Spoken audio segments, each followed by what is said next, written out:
Give me a minute and I'll sit down.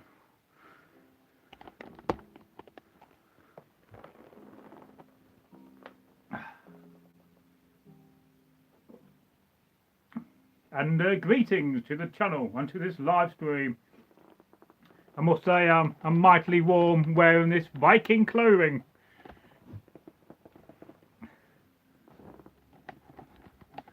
Just an impromptu live stream, see how many people we get joining. Just bear with me. Anybody wants to join, then say hello. If not, I'll just drink some rum and coke all night on my own. We're 1 minute in. If you're new to the channel, then we like history, we like comedy, we like putting out good content. At least I hope so. Just seeing if anybody is out there. Hello, somebody watching, hello. See who this could be. Any comments so far? Don't forget to like the video. And today's live stream is going to be reading your comments, answering any questions you've got, and just a general hangout on the channel, as we like that kind of a thing. I am sitting in my modern bedroom, but with being a Viking, there's Viking things all around this house, which is not bad. And today I have an idea. I may get this box out and I may go through what's in this Viking box, which I've forgotten about and found the other day. But first of all, we need some people. If you could leave a 1 to let me know whether the audio is good and whether the video is also good. Oh yes, wait for some people to turn up. It's a bit unplanned. Normally I try to schedule or plan a live stream, but that doesn't always go to plan in life. If I adjust the tripod. There you go. Anybody out there? I could be here all night on my own. Which I don't mind, I like my own company. As you can see, I am dressed tonight as a Viking, more than wearing modern clothes. And I tell you what, before I got into my Viking clothes earlier, because I did some filming, I was quite cold. But now I'm lovely and toasty and warm. So it just goes to show that Viking and medieval clothing is much warmer than modern clothing. You know, earlier I was wearing a pair of jeans, a couple of t-shirts and a jumper which I can only describe as being a granddad's jumper, but it's very warm. And I was still cold and I had to put the heating on. And now the heating's gone off, of course. And now I'm dressed as a Viking with an under tunic, a woolen tunic. I'm wearing a gambeson today for a bit extra protection, because you never know when there are some pesky Anglo-Saxons about wanting to cause trouble with us Vikings. So it's always good to be prepared. And I'm also wearing a overcoat, which is a kind of an Eastern style jacket, and the cloak. And I am so toasty and warm, it's unbelievable. So we'll wait for some people to turn up. I mean, I could just sit here and snooze away. Very tired.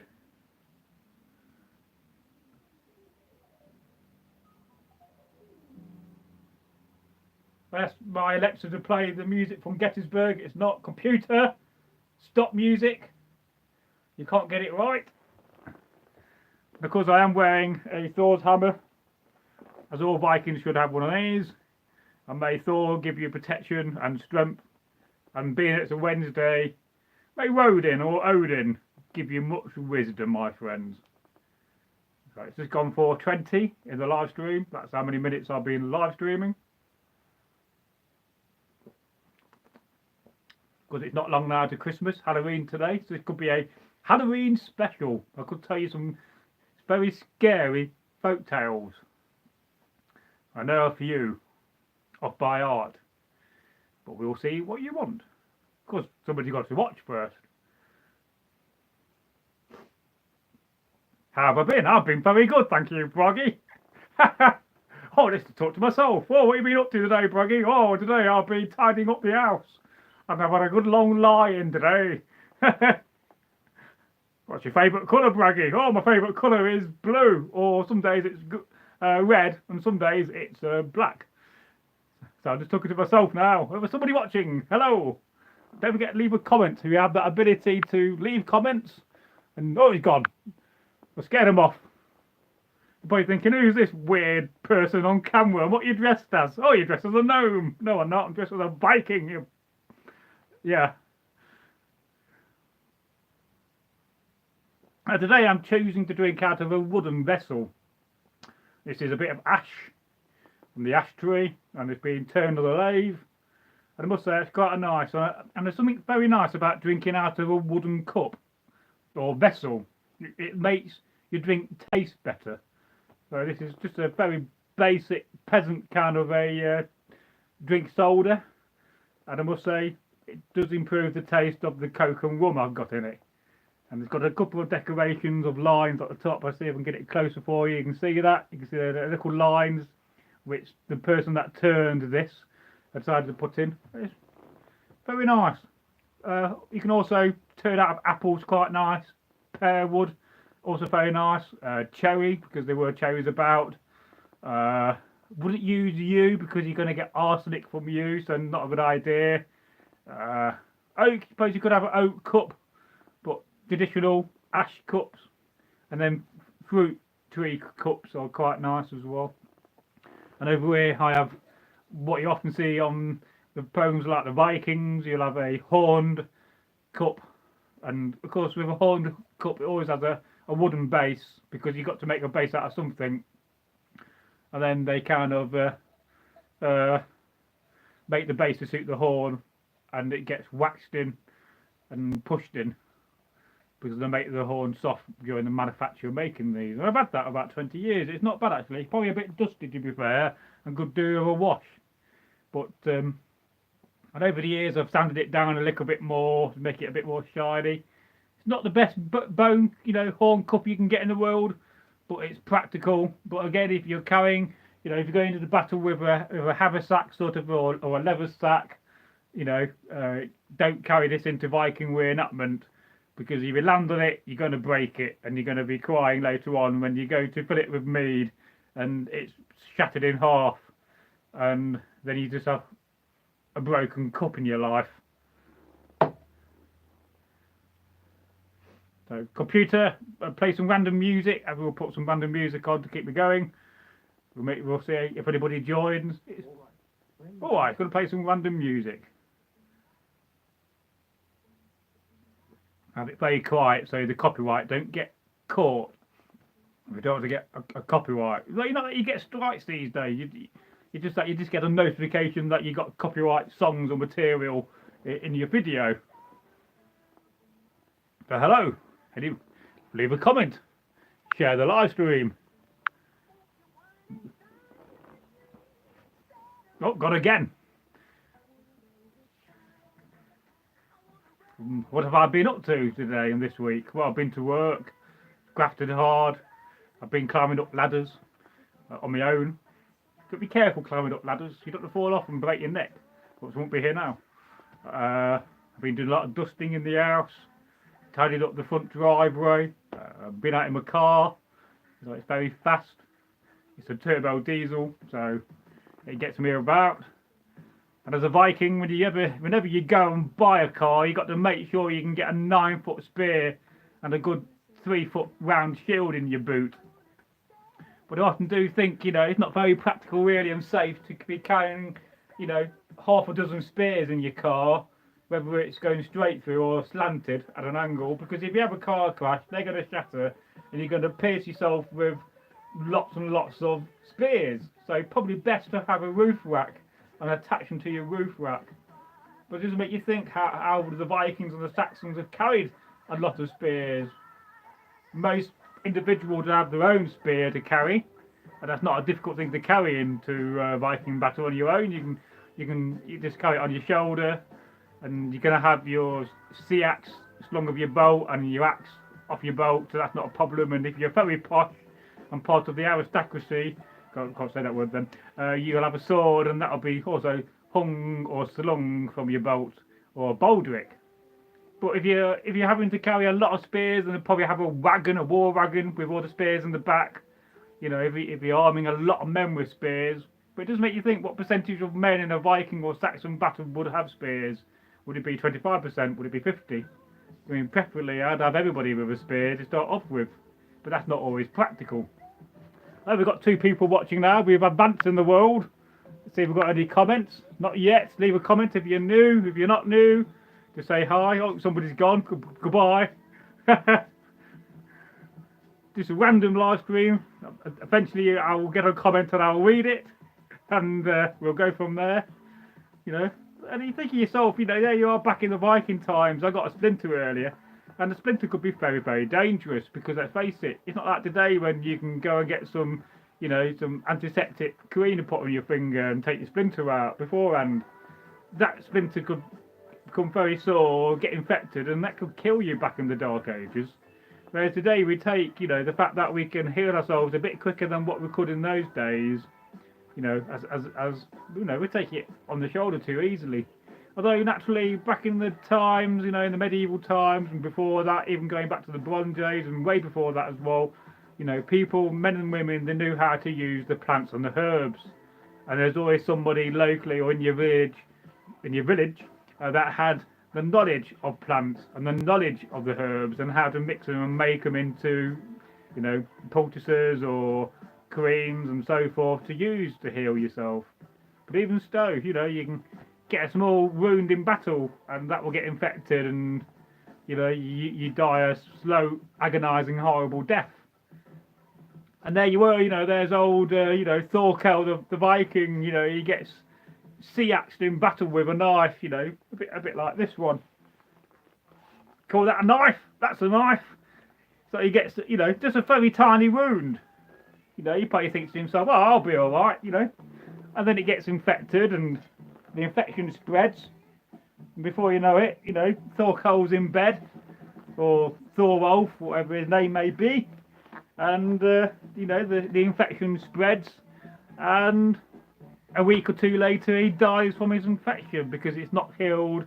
It's spread to his organs and the rest of his body. You know, didn't have the ability of understanding so much that if you get an infection in your arm, you could chop that person's arm off to stop the infection spreading.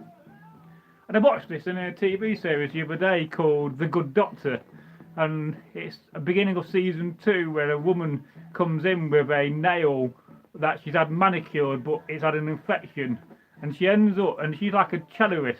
I've been playing the cello for like 10 years. Don't give away spoilers, but so if you're not seeing The Good Doctor, I'll skip the next 2 minutes. But and it's a fascinating series about this young autistic doctor. Won't say much more, but this woman, she had a bit of infection in her finger, like, and before you know it, she got that flesh-eating bacteria, and she had to have her arm chopped off, and it horrid and mortified her because, you know, that's the main arm for playing the cello, and you know, you can't really imagine that, but and that happens in today. So let alone 1200 years ago, when you're at the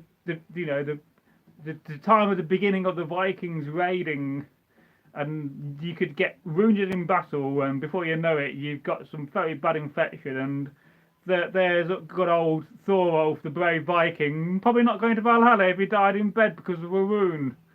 But would you? You know, it's another question himself. You know, I suppose he got his wound on the battlefield, but do you have to actually die on the battlefield to go to Valhalla? Because, you know, they don't have a fundamental open door policy to let anybody in who dies any stupid way or manner. But it does make you think. And again, you know, we take modern Vikings and the modern world, in which I'm one of them. How do we get into Valhalla if I get to the grand age of 95 and I have a stroke and die in my bed then? Does that get you into Valhalla? So I think in the modern world, as a modern Viking, we got to live glorious lives and do glorious deeds in your life to get to that position. Because let's face it, most of us aren't going to die in the battlefield fighting Saxons. I mean, some of us will bloody want it, and that's the way it goes. We'll check, make sure there are any comments. This is what I'm doing at the moment. Try to update the live stream. So nobody said hello yet, so, you know, I could say hello to myself, I would do. Hello, Bragi. Hello. You know, say hello to myself. Oh, yes. And the other day, I was at work and I got reminded about, we were talking about, a friend of mine was talking about his child's name. And it reminded me of a very funny joke. I think I'll tell it to you now. To this one person watching, hello. You're very brave watching this on your own. Don't forget to like it though. So I'm trying to think whether I could translate it into like a Saxon, Viking and Frisian, but I don't think it will work. So you got an Englishman and a Scotsman and an Irishman, and they're all drinking around, you know, all in a pub having some beer, you know, and they got, you know, talking about, you know, their lives, and they're talking about the children, you know, and the Englishman took his wallet out, or in our times took out your woodcut.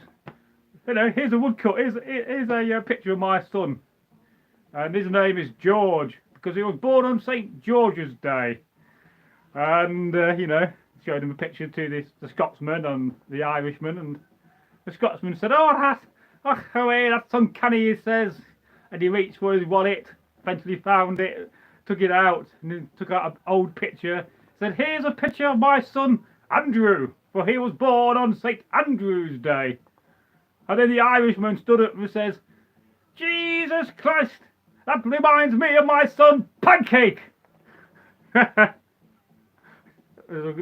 Going into a slightly funny joke there for you. But it's funny what triggers my mind when I'm in a situation, and it just reminds me of a joke I heard 20 years ago, and like a key phrase or a key word or a key situation would just, you know, remind me of that situation. So if you just joined, you just missed me telling a very funny joke. You have to go back and watch it. And it reminds me of another joke about you know, is in Ireland there was a house fire, and all the locals were gathered around, and there was a man upstairs holding his baby. He said, "Oh, somebody come and save my baby!" You know, all the locals were gathered around, and nobody knew what to do. And suddenly, this man, he was a Ireland's only basketball player, a tall man, 7 foot tall, said, "I'll save your baby." And so, you know, the man at the window threw the baby out, and this Irish basketball player caught the baby, and all the audience started, you know, to clap, and he bounced the baby 5 times.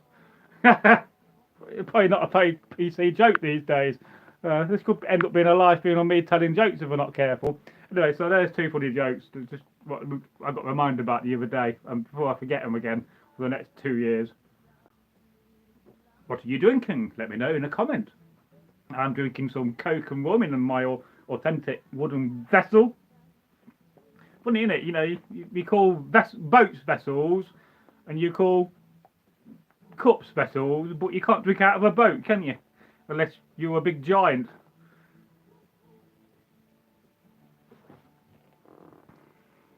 And how have you been today? I've been very well. As you can see, if you don't know, if you're new to the channel, I am dressed as a Viking. And I must say how lovely and warm and toasty I am. I don't have the heating on in the house. I put it on earlier for about half an hour just to warm up the house a little bit. It got to about 15 degrees. And I thought, well, actually, that's probably warm enough for me because I'm quite used to being in the cold. So the cold don't bother me too much. But I must say, compared to earlier when I was wearing a pair of jeans and I was wearing a couple of t-shirts and what can only be described as a grandad jumper, but it zips up the front. But I don't think granddads would have them. But and it's very warm, and it cost me £2. That's about $3 or $2.50 from a charity thrift shop the other week. And I thought to myself, I'm still quite cold. And then I went and got changed because I thought to myself, oh, you know, I'm a bit bored tonight. I've got nothing on. I've got clothes on, but I got no plans really. I don't have to get up in the morning too early. So I thought I'll do an impromptu live stream. And I must say how toasty and warm I am wearing these clothes. And I do this blue coat you see, I do wear that around the house actually quite a bit because it's a bit like a dressing gown in a sense. You don't know what a dressing gown is. It's what you wear before you go to bed to keep warm. And they've been around since probably the 1960s. I don't know, how old are dressing gowns? Probably go back to the Victorian age, maybe even earlier, you know, perhaps they're more You know, perhaps it could even go back to the 17th century, but, you know, I always think of dressing gowns as a more of a modern thing. And you do get some very funny coloured dressing gowns, don't you? Let's face it, you know, we've all had them in our lives, hopefully. So, you know, at some stage in your life, your parents will buy you a dressing gown, like your parents or somebody buys you socks. I mean, Eggle used to rave about this, how at Christmas time somebody always bought him a pair of socks. And a couple of occasions when I did get him a present, I bought him socks for a laugh. Anyway, you'll go and check your comments. That's what I'm doing with my arm. If you see my arm moving forward, it's to go and check the comments. Oh, yes. Oh, no comments yet. Oh, leave a comment. You know, ask a question. It could be about anything. I could pretty much, you know, answer any question, I think, in my mind. Well, maybe not every question. If you gave me a complicated question on physics, I may struggle with that. But, you know, certainly having the gift of the gab helps being a YouTuber and a content creator. And, you know, I could always blag my way around it. I am carrying 2 weapons today, just in case Saxons charge in the house. I've got 2 stay-axes. So if I went to the weapon tack or the weapon take where you vote, I could vote twice. Would that be allowed? I don't think so, but it makes you think whether people would have done that. You know, oh, tonight, you know, we've got a little vote on something. I'm going to vote twice with 2 stay-axes. But I think somehow you would have been caught out, and they probably would have checked on the doors of the longhouse and made sure that you only had 1 stay-axe on your bolt, so that you can't cheat. Yes.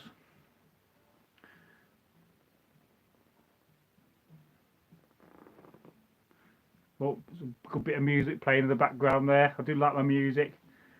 I like to watch TV, but some days I just like to put Alexa on and random music and listen to that.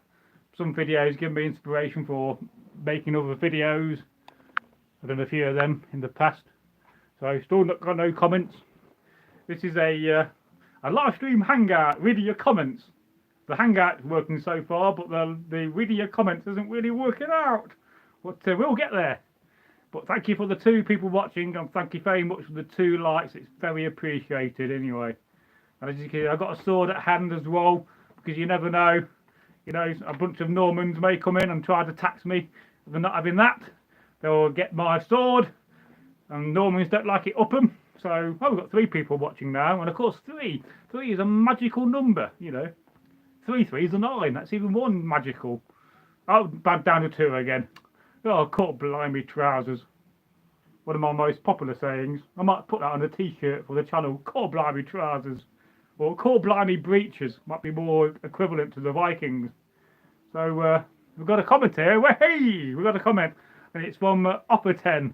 And it says, hey, Bragi. So, hey, Opper10, how are you today, my friend? What you been up to? So, and he said, reminded me of a story about when Mary said to Joseph after one of the 3 wise men said that the child should be called Jesus. Joseph, I said that Hugo was not a suitable name, Jesus fits better. Well, it would be a bit strange, isn't it, if Jesus was called Hugo. But Hugo does have more of a ring to it, you know. Hugo Christ. That doesn't quite ring though, does it? It's a bit posh though, Hugo. Oh no, my name's Hugo. I don't think I know any Hugos. No. What do you know? It does make you think.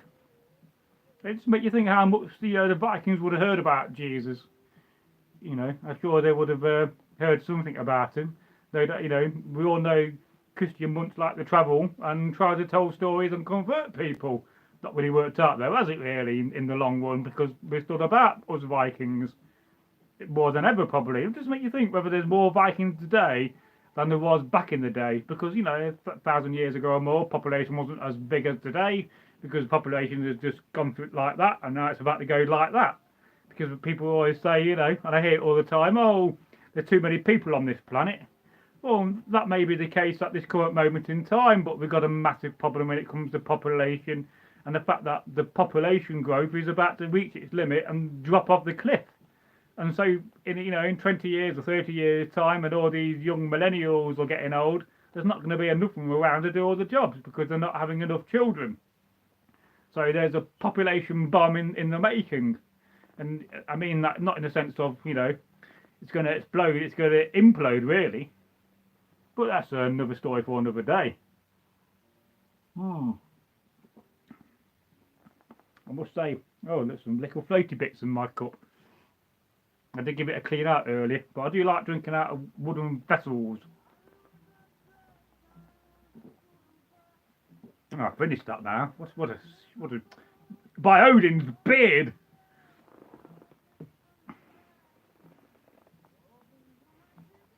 Well, that's one of my favourite sayings. By Odin's beard. It's better than saying Jesus Christ or, you know, motherfuckers. Try not to swear there too much.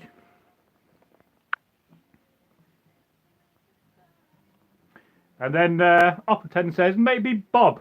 Well, if Jesus was called Bob, it would be more funny, wouldn't it? Because Bob is a funny name within itself. I mean, not only because of Blackadder, but it's just a funny name. All right there, Bob. Oh look, Bob's in the ocean, bobbing up and down. I had a friend of mine back in the 90s when I used to go regular clubbing. That was basically on a Friday and a Saturday night. Every weekend without fail, unless I was away battling. His name was called Bob, but his real name was called Jonathan. I know I've said this on the channel before, probably in the live stream or a video, but I can never really understand how you get from Jonathan to Bob. And I can't remember his last name. He was a very tall, thin chap. But Bob is a funny name. You know, Bob Christ. Not quite the ring of it as Jesus Christ, you know. But Bob Christ, that could be a new saying in the world. Bob Christ. You know, I think that sounds more funnier in my mind. Yeah. He'll put the Bob at you instead of the Jesus at you. Oh yes. I'll get a fetch some more drink because I'm thirsty. You have to just bear with me whilst I pour some more rum and coke into here. I'm going from the 19th century to the 8th century with drinking vessels. Although I think that's more of a mug. We call these muckets. But you can cook your baked beans and fry your bacon in that, but you can't with that. It'll just burn on the fire. Even if you put water in it, it will still get charred.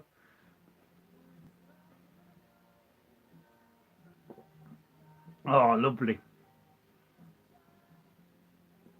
Oh, I love rum and coke. It's my favourite drink after beer. Now, how have you been liking the beer reviews? It's something I've been thinking about for a while, because whenever I used to go drinking, I used to like record my beer and just make an audio note of what pint it was. And I never really got round to editing those videos. I do have a few stored in hand.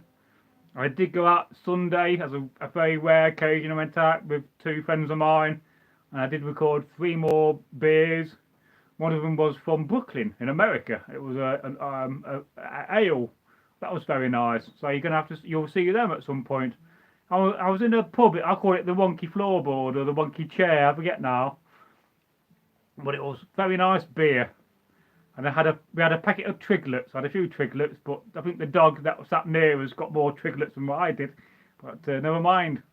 And if you don't know what a Triglet is, it's like a savoury snack, and it's been coated with Worcester sauce, and it's very, very nice. And they look like twigs. That's why they're called Triglets.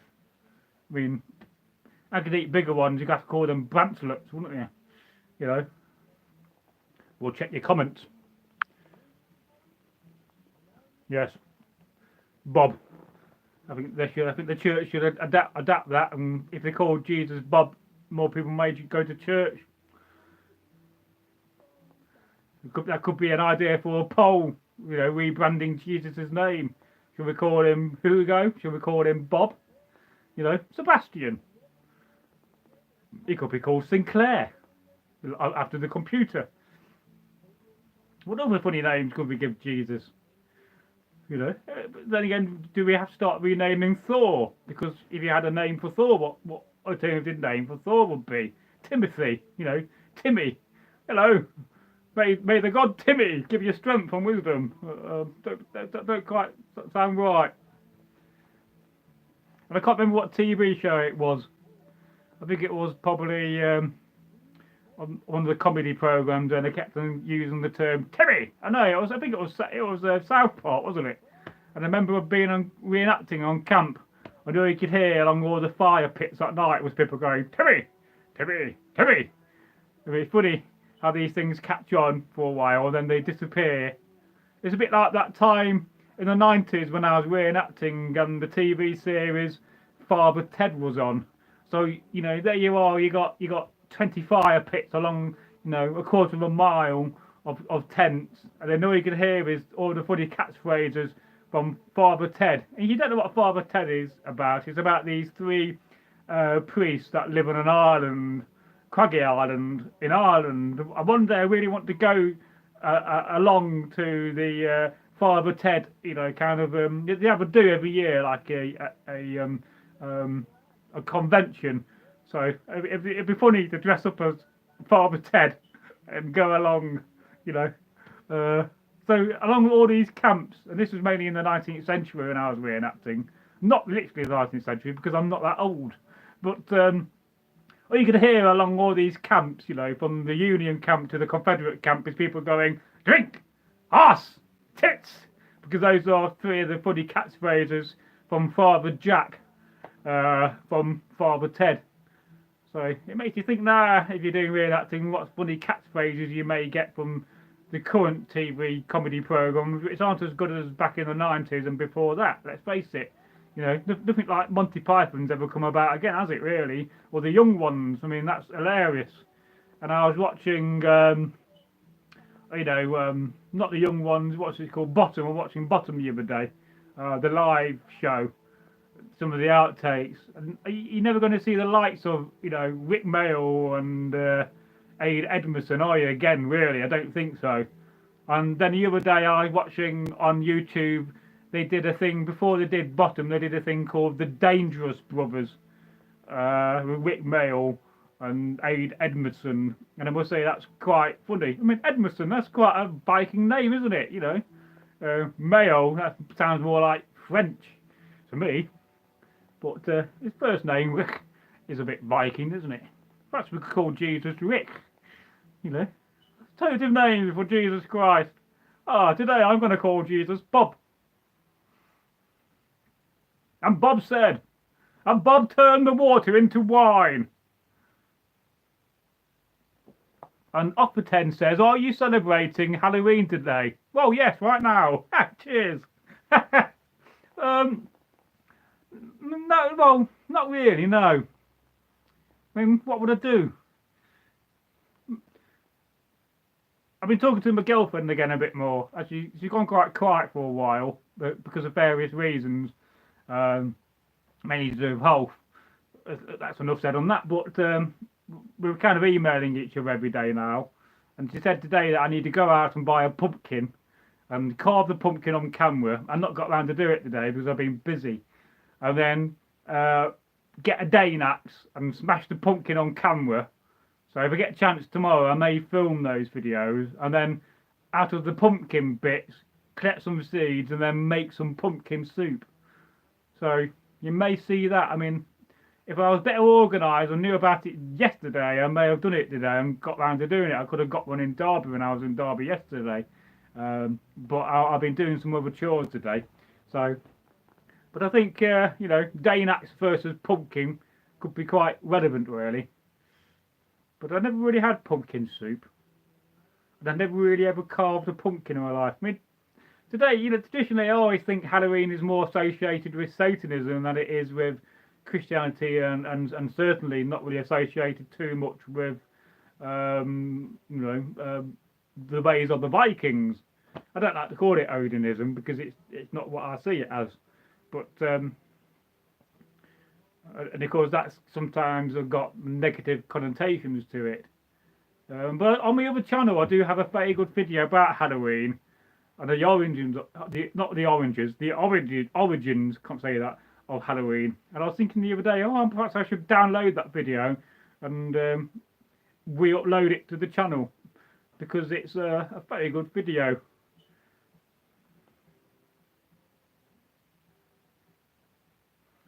I mean, we certainly got around about this period some of the you know, the old pagan festivals, but not certainly during Halloween. I think we should celebrate Guy Fawkes Night more, because let's face it, I mean, we often do say that Guy Fawkes was the last decent person to enter Parliament.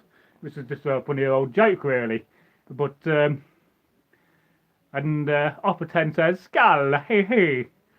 And Offer 10 says, there is no tradition for Halloween here since it's more linked to Celtic tradition. Well, yes, possibly so.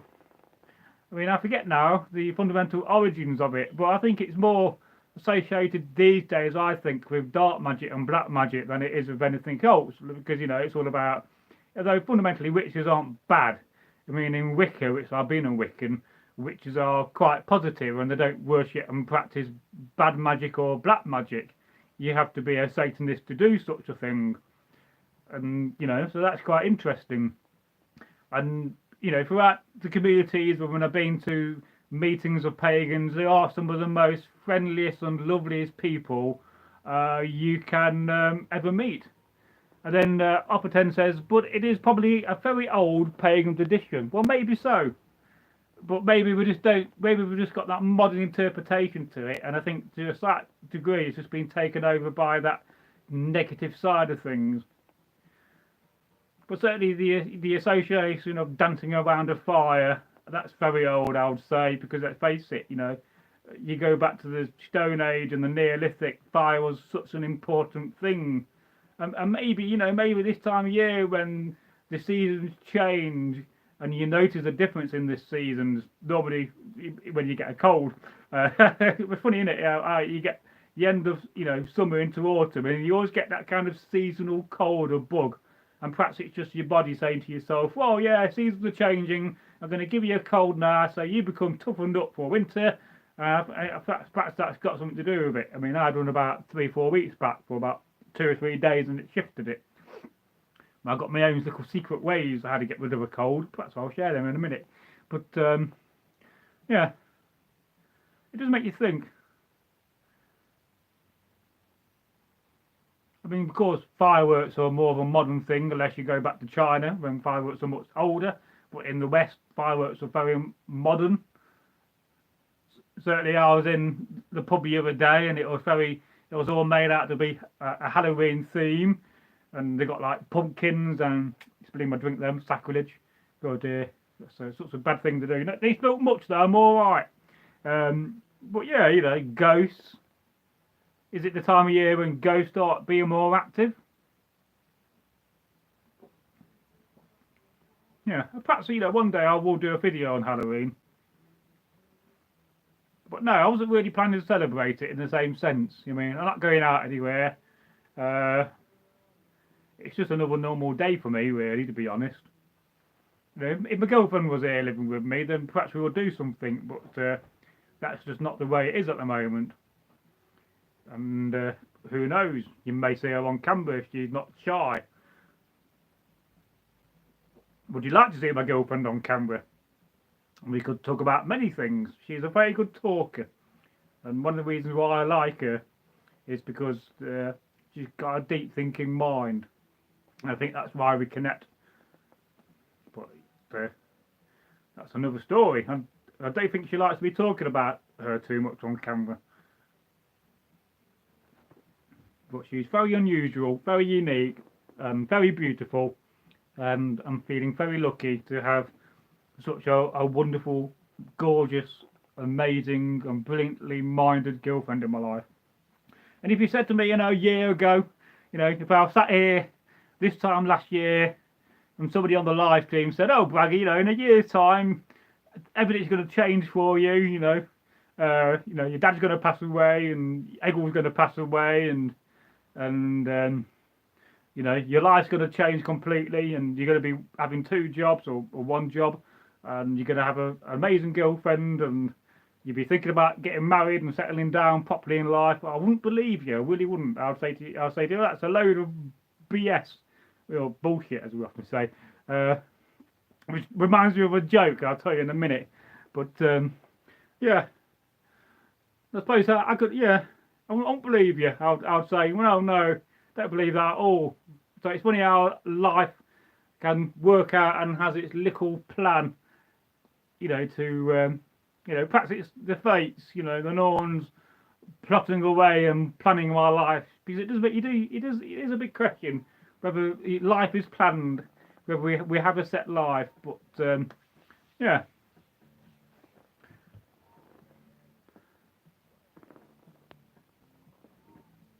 So I was hearing the tune in the background. I've got Sam Stapleton here. Hello, Sam. How are you, my Viking brother? And he says, I made it, my Viking brothers. Well, you have indeed, and a warm welcome to Sam, who's a very talented man and very skilled at making things. I was in a pub on Sunday, like I said earlier. You probably not heard that. And I was having a few pints of lovely ale. And I was wearing one of my finer Thor's necklaces, not this one of my other ones with the two wolves' head. And a guy in there was really admiring it, and he said, wow, I really like that. He said, would you make one for my wife? He said, how much would it cost? And I said, well, you know, you're probably looking about £500, you know, for the one I was wearing. I think it's downstairs at the moment, so I can't show you. So he said, you know, I think £500 is probably a little bit cheap, actually, with the amount of labour and the amount of silver, because I bet it's, you know, probably 6 to 8 ounces of silver. So you're looking, what, £15 an ounce at the moment? So, you know, you're probably looking, well, you know, £60 to £90 for the silver. And then you're probably looking 20 hours of labour time. And if you're charging, you know, £10 for that, which is a bit cheap really, you know, it all adds up. But I'm just not in that situation to have a working workshop to start making silver items, or else I'll be down there right now. But, you know, I'm planning to do such a thing. It's on my list of things to do in the future. It's kind of getting myself to the stage where I've got a nice workshop and I've got all the tools and equipment I need and an outdoor forge. Then I can start knocking out a few things for myself and do the occasional rare, you know, commission. I don't like making things to order, because somebody will say, oh, can you make this for £500? And then you've got like 3 weeks to make it. Well, that's what I don't like about making things, you know, because you always rush for time. And when you rush things, because I'm an engineer by trade, so I'm a qualified engineer, and in engineering terms, we don't like rushing things because we like things to be accurate and we like things to be done properly. So when you rush a job, you make a mistake on that job, and then that could set you back. You've got to start again. You know, you can't afford to do that. So that's why I don't generally make things, because I just don't like the stress of, you know, making things to order to a certain degree. And before I was doing this, I was making things on Etsy, and I did have quite a few Viking bits I was selling here and there. And I got all over the world, you know, Australia, America, and Scandinavia. And, you know, there was just things like this I was making. I'll show you the sort of thing I was making. Look at how I'm wearing on my belt. I was making toilet sets like this. This is a silver set, and again, this is for cleaning your nails. These are the sort of things you should be looking at, Sam, as well, making, because these are quite nice, and I can certainly send you pictures of these and different designs. And the thing is, they're quite easy to make. Or toilet sets, and basically we call it a toilet set because it's there to manicure yourself. You know, you got a pair of tweezers for pulling out splinters, pulling out your, you know, you pull your hairs and your nose and your ears when you get a bit older in the Viking beard. And you got another thing. You got a little pointy thing for going around your nails, because let's face it, you know, you don't have the ability to go and wash your hands like you do today in the sink with soap, so you don't want your nails to be mucky. I mean, I got short nails because I bite my nails, and because I was a centre lathe turner, I always had my nails short, so it's a habit I got. But that's for going around your nails, and the place you could do your toenails. You could also probably do your teeth as well. And then you have a scoop. You may see that it's concave at the end, and that's for like clean out your wax from your ears. And if you got infection down below, you could clear out some of the gangrene shit out your knob end. Pardon my French, if you're young watching and just describing a Viking thing. It's got another thing on it which is a bit more modern. It is a nail file that has been turned into a little sword. So you can just see that it's a nail file, that. And the person that well, I made this. I think I got given this and I put it on there because I quite liked it and because I like to keep my nails trim. So, and I think Teto gave me that and I made the rest. And of course it's got a little bead on there just for decoration, a little purplish bead. And you did carry it, you know, you can carry it in your pouch, granted, but a lot of time I like to just carry it on my belt because then I know where it is, and you can just put it through and it will stay there. And then of course that's how things got lost, was when, you know, your bit of leather cord, it's too thin and it fell off. So, and then Sam Stapleton says, start with chainmail, it's cheap, easy and very easy to tool up for it, and you can do it on YouTube editing while you do it. Yeah, it's something I'll look into do in the future. I just need to get myself in that kind of situation where I've got my workshop feeling, you know, where I feel comfortable with my workshop, but it's all organised. I've got too many tools. I mean, the other day I was going through my hammers, and I must have like nearly 200 hammers. I've got hammers for all different sorts of jobs. And because I've been collecting things for 30 years, and no doubt I'll get more of it. And Chunky Monkey 55555 says in a comment, here he is, yay!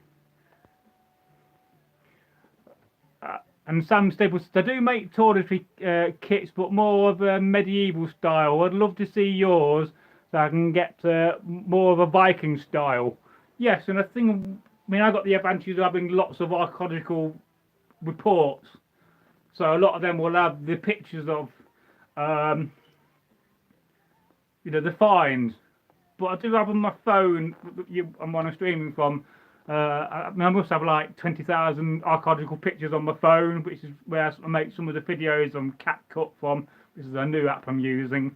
So I will try to put together a video of tweezers and toilet set bits for you, and you can see that. And then Chunky Monkey says 200 hammers. Oh yeah, I bet you I must have over 200 hammers. I mean, I must have like 20 sledgehammers at least, different designs and style. And Sam Stapleton says, I chewed my fingernails too. Dad did I'd make a shit pluler. I think that meant to be plumber, but perhaps I'm mistaken. But it's just a bad habit. And I like them short anyway. I can grow them long, but it takes a lot of thinking and willpower. And I think I don't like them when you get your nail and it feels rough. So that's why, you know, if I file them down every day and I can remember with my brain, I'll probably have better nails. But there's advantages of having short nails.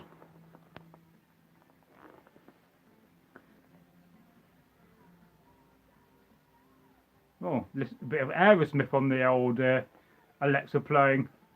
I don't know if you can hear my music. I've just got some music in the background. It's very, very faint, to be fair. And Chunky Monkey says, do you have any trick or treaters tonight?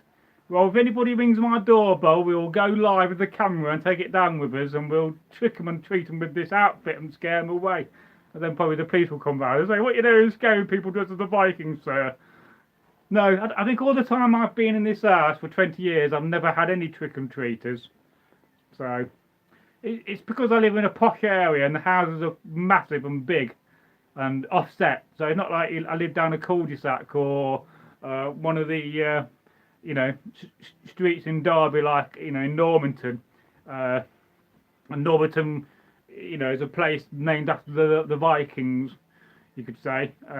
Those are kind of like working class streets where the houses are very close together. And, you know, you get, you know, in a street you'll have 100 houses. In my street there's probably no more than 20 houses. And, you know, you can tell I'm in a posh area because nobody talks to each other. You know, you may get the occasional wave at, you know, hello, you know, but the only neighbours I do talk to are my two neighbours down the garden, and they live on the opposite road to me, and that's, the houses are a bit closer there together, because I do live in a very big house. I mean, most people come round my house and they'll say, fucking hell, pod of a swearing there. They say, Bob. They'll say, Bob, you live in a mansion, mate, you know. And they seem to think I live in a big house, but I don't think I live in a big house, because to me the house seems quite tiny. I could be quite happy living in a bigger house. And the thing is that it's very, very wide, and perhaps one day I'll do a reveal and show you my house where I live. But it's that way it's very, very big. But when it comes to the length of it, long, it's 3 times the size of a normal house, even possibly 4 times the size of a normal house. But when you go to the width of it, it's not very big. I mean, this is just one room, and that's the whole width of this end of the house, so it's not very wide.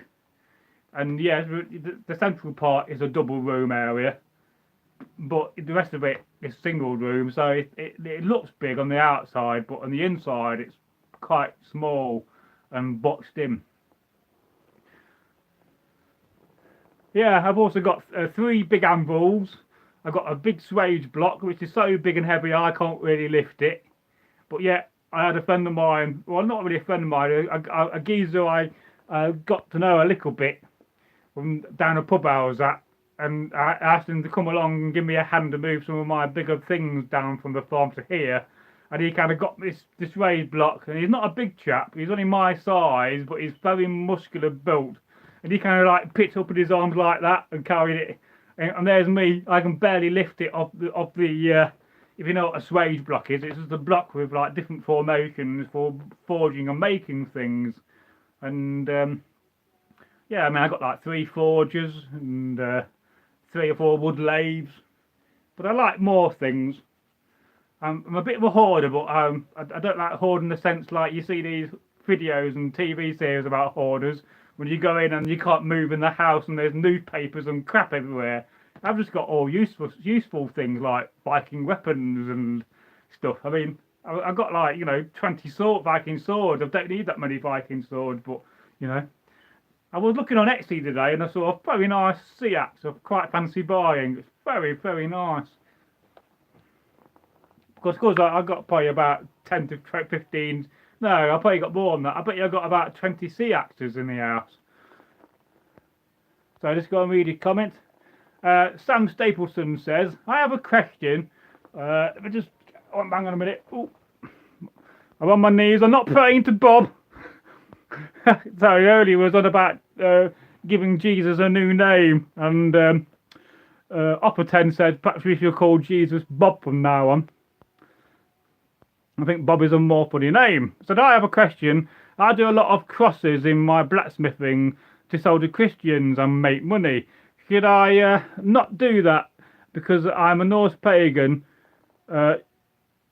Surely Odin wouldn't care if I'm making money from Christians. Oh no, you should do that, because at the end of the day you're a craft skilled man. You're skilled at your crafts, and you should sell to anybody, and that's what the Vikings would do. And if a Viking was going trading, and during the time when there are Christians about, he's not going to ignore a massive market.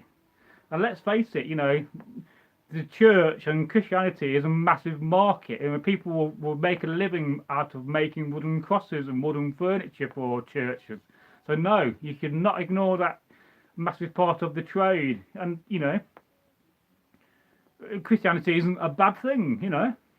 It's quite similar in the 10 Commandments and some of the kind of choices we have as a Viking about not lying and not breaking oaths and not committing adultery and not killing people willy-nilly. In battle was fair game back in the time, but we got very similar traits of thought. So no, I would.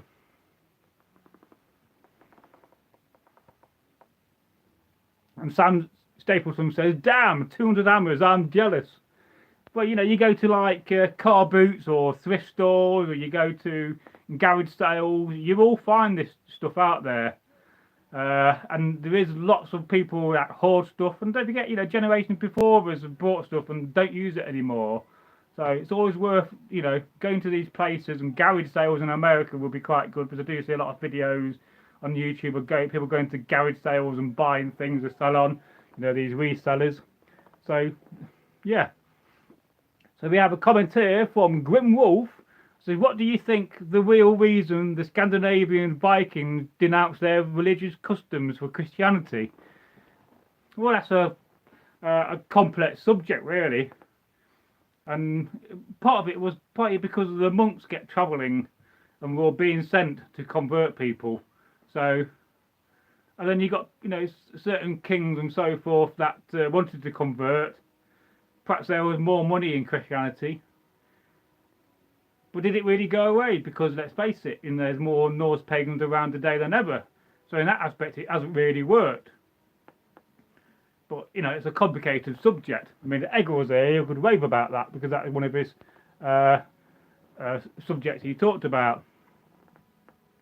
And then Christianity is very powerful because they had the written word as well. And that also played a massive part of it, where monks and priests would go around and read the written word from the Bible. You know, a lot of the Viking stories and the myths and the beliefs were passed down from one generation to the other. And of course, if you're living in a land where Christianity is more dominant, and you're going to be punished if you worship the old gods, or even ostracized, or even banished, then you're going to convert. So it's a complex subject in itself. But, you know, the Vikings adapted. And we can't forget that the Vikings were also Christian after they were pagan. But as I often say, and one of the things Egil pointed out was that, well, you know, Viking conversion in the long run hasn't really worked, because he was a very proud Viking pagan and a Norse pagan, and so am I. You know, I love my roots, I love my heritage, and there's so many people out there crying out for that alternative belief system because they're fed up of the bullshit of the normal system they've been brought up with. And, you know, and it's not fundamentally Christianity is a bad thing, it's just the way that Christianity is taught. And you know, you get these, you know, right-wing Christians which aren't fundamentally good for the cause, you could say. It can get too complicated if we're not careful. But yeah. But it's a very deep subject indeed. And I hope that kind of answers it a little bit. But yeah. So Sam says, my wife wants to dress up for Halloween. I told her I'll be a Viking. She said, you do that every year. Well, nothing wrong with being a Viking on Halloween. I mean, what's better? I mean, and as I said earlier, you know, before I started this live stream, I was quite cold in my modern clothing, and now I'm lovely and toasty. I must say, I would wear this all the time given the choice. But if I'm going to work this as a Viking, I think I'll get some funny reactions if not probably told off. What are you dressed up like that for? Well, it does make you think whether you'd actually get away with dressing as a Viking all the time in modern society. Would people ostracize you? And then Chunky Monkey says, I was a little jealous also when he said 200 hammers. Laugh out loud, I got like 9. I used to do reselling at a car boot sale, but then they built a bunch of houses on the field it was held at. But there's always lots of places to go to car booting if you're willing to travel. But I mean, I think I've got a hammer in here. I'm going to do, like, towards the end of the live stream, I got this Viking box I found the other day, and I noticed inside of here is another hammer, and that's quite a good Viking style. So perhaps later on I'll oh, look at that, I found $2 from the American Civil War. I'm rich, and that's a greenback. That's why we're calling greenbacks. I didn't know I had that in there. But perhaps later on we'll go through what's in my Viking box, and it's got a bit of decoration on it. I'll show you. Look, it's more of a modern box. I bet this is made in probably like India and so forth. But yeah, maybe at the end of the live stream I may unbox everything in there and see what we got. But yeah, I probably got more than 200 hammers, because I've certainly got a lot of hammers which I need to actually de-handle. I've got lots of hammers that don't have a handle at the moment. And I was knocking about my workshop earlier, and I found another hammer, I used to go and buy broken hammers, because you see them at car boots. And then if you go to any scrap merchant and ask them to save hammers, they'll save you hammers. You know, you go back a year later and he gives you a bag of 50 hammers, which he's saved for you, and there's $20 or 30 quid, and he's happy. So it's always good to get to know the local scrap merchants as well, because they will also find your tools. And a lot of the time, good scrap merchants don't want to scrap good tools, so they've all put them to one side, and you know, they'll have a little magic area full of really good, useful things. But you got to get to know them. And certainly, I've been to lots of car boots, and I bought lots of hammers of different styles and different makes. And then some hammers will convert. You can put them on your forge and make them into more of an authentic Viking hammer. And then I also used to go and get hammers laser cut out for the Viking period. So I'd go and get some 20mm mild steel and have a laser machine cut out a basic hammer shape. Although they're not the best quality like today, where they're made out of good quality, you know, tool steel. But you know, you got to remember back in the day, you only had good, you know, iron or good iron, and you're going to save your good iron for your edge of your knife, and you're going to save, you know, your poor iron for some of your tools. So you can also make your own as well if you're willing to spend a few bucks and a few pounds and have some laser cut out. And think about a laser machine. A laser machine could cut out a hammer in literally 30 seconds. So if you're willing to spend that money and speak to an engineering firm, they would also make your hammers as well. And you only got to look at the Mastermere chest, which is a Norwegian chest found on the edge of a lake that sunk in and was probably buried by a travelling craftsman. A wonderful find. I've always wanted to recreate the whole chest and all the tools and everything what was found in the chest. It's one of my life goals to do that, and I do have some of the things made already from it. But yeah, and you can never have enough hammers. I mean, like pliers, I've probably got, you know, 50 to 100 sets of pliers. I've probably got, you know, 100 screwdrivers, and you know, I've got more tools, you know, than I could shake a leg at.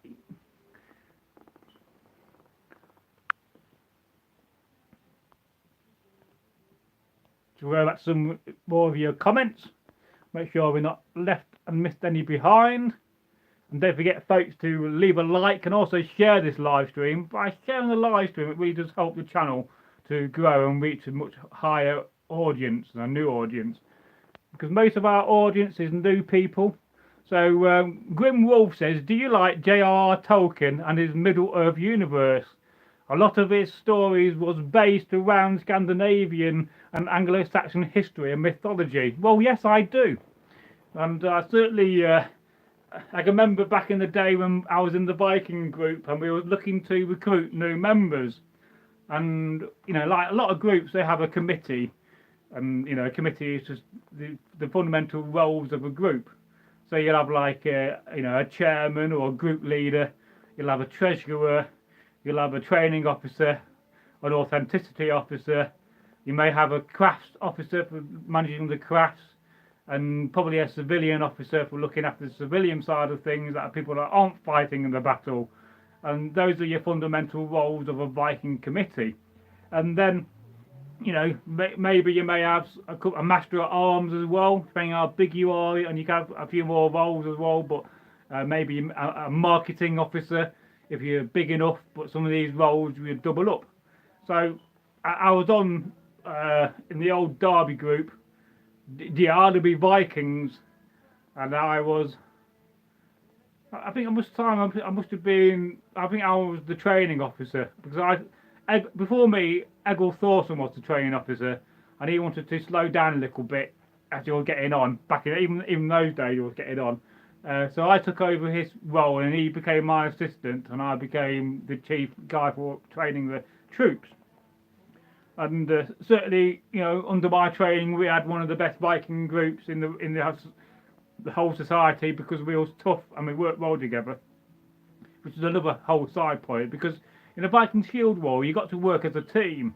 If you don't work as a team, you're going to have a weak shield wall, and you're going to be annihilated by the opposite group or party that are better than you. So you got to be tough, and you got to test that shield wall, and you got to make sure that the people that fight in the Viking shield wall know each other very well and can fight together, and that's key. You know, and that was around about 20 members in the shield wall, and we were very tough. But it'll be in the early 2000s, about 2002 to 2004, and at the time the Lord of the Rings movies were coming out, and we were struggling for members. Like a lot of groups, they struggle to get members, you know, even though you go to events and you try to recruit people.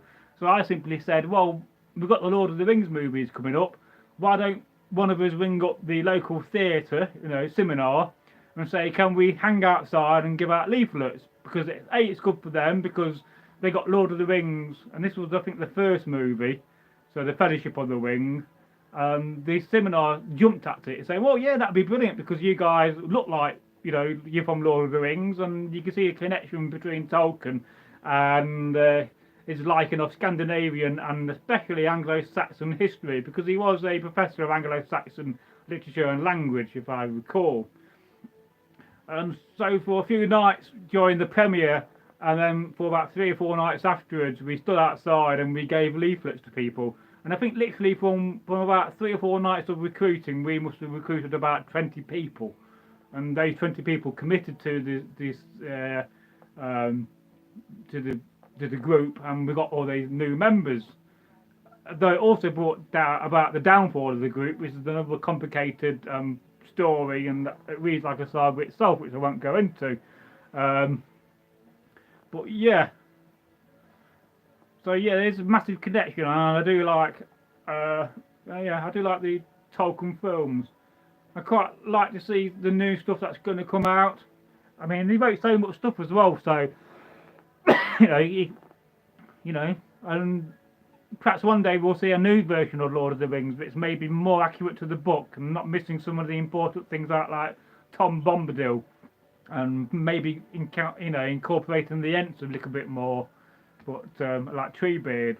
And I do have lots of Lord of the Rings war game figures for Warhammer. The same in the 2000s, they brought out a lot of figures for Warhammer, or from Warhammer itself, from Games Workshop, and they did a whole series of figures for Lord of the Rings. And then I also enjoyed watching The Hobbit, and I thought that's a brilliant film. Although I've seen The Hobbit more recently, but I've not seen Lord of the Rings for quite a while, and I wouldn't mind seeing it and seeing the new series on Amazon. I watched the first series on the new series from the Lord of the Rings trilogy, set a little bit before the film when Sauron was gaining power and coming to life. But that's well worth watching, and I did enjoy it. A lot of people slated it, but I enjoyed it. So yeah, I was going to tell a joke earlier, but I forgot. Funny how you one minute you remember things, the next minute you forget things. We'll go to your comments. I know there's some more comments to read, and this is what it's all about today. It's all about reading your comments and hanging out together. You know, we can. If you've got a beer or some rum and coke, then you can join me in a drink to hail Woden or Odin. May he give you strength and wisdom, and always be there for you. Although he's a bit of a tricky god, being the main god, he's not a bad geezer, is Odin, I must say. Well, I tend to worship Thor more than most of the gods, and Freya. But let's not forget some of the other gods as well, like Forseti and and Bragi, of course, the god of poetry, where I got my name from. So Offer10 says, in Scandinavia there was a mixture of pagan and Christian cultures for many hundreds of years before it became more like a Catholic direction. Well, I think one of the reasons why Christianity took over so much later on in that period is because the church is very, very powerful and very rich. And let's face it, power comes from money to a certain degree. So it had that ability to have power, to have control. And whether that's a good thing or a bad thing is another whole side issue, really. And let's face it, less people are going to church now than ever, to a certain degree. So Christianity, in a certain degree, is failing, and people are just getting a bit bored of Christianity, and there's no such thing as a constant in life. And don't forget, the Vikings would have called Christ the White Christ, or the White Christ. Then that ties in with this comment from Offerten. The earliest Norse Christians were called White Christians and lasted until the late 17th century. Yes. And Sam Stapleton says, I did the same thing. I challenged a Christian to a duel. By Christian law, whoever loses, their God was not on their side. Of course, he wouldn't. And that's what we call a pussy. or a wimp. The guy's got no backbone. It's funny, isn't it, how in English language we can have one word to describe two wonderful things. Saying no more. And Opperton says, sorry, I'm a bit out and in. That's no problem. I mean, we've all got different things to do. And all I'll be doing tonight is watching a bit of TV. I've got some tidying up to do because I've got a few. I'm going through all my war game figures and deciding what I don't need and do need, and I literally got too many of them. And hold on, shield. Go to your comments and you see a closer look at me. And Offerton says there really is a show going on called Anno here, where the 800s is the theme, and the participants have to live like that in the time of the Longhouses. Basically, the last man standing laughs out loud. And Grim Wolf says, Happy Halloween. Well, marvellous Happy Halloween to you as well.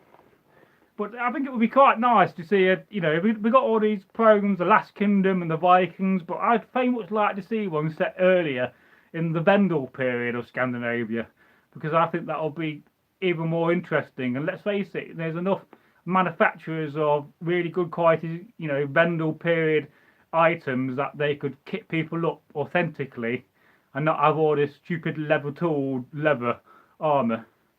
So, yeah. And Grimwolf says, do Britons celebrate Halloween like they do in America? Well, more so more than ever.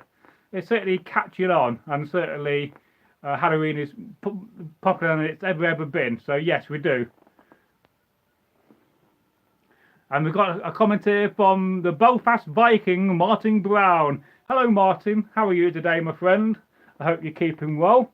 And he says, I'm drinking whiskey and ginger, watching the Carry On Horror film. Haha, brilliant. You can't beat the Hammer films, you know, the horror films. But the Hammer people also made the On the Buses films. It's always found quite amazing. And I was watching On the Buses earlier. If you don't know what's it about, it's about these two guys called Stan Butler and his mate, I can never remember his name. What's Stan's mate called? Anyway, there's about these two guys who operate a bus. One's a driver, one's a conductor, and then you got the inspector, played by the legendary and late Stephen Lewis. And they just have a right laugh on the buses. And I've always thought to myself, well, they should do a comedy series called On the Long Ships. You know, that'd be quite funny as well. I'll be up for that. But it's nice to see these programs from the 1970s, which I can just about remember, really, the 70s. I think my first recognition of a year would be 1979. I'll be right about 3, showing my age there. And, you know, flares and flowery tops. Look at my old family photographs from the 70s and the TV shows, and how it's like stepping into a different universe, isn't it? I don't know if that's the same in America, whether you see comedy programs or films from the 1970s in America, and it's like looking through a glass of a completely different world. But yeah, you can't beat a good classic, Hammer horror film, and I may watch something like that later on.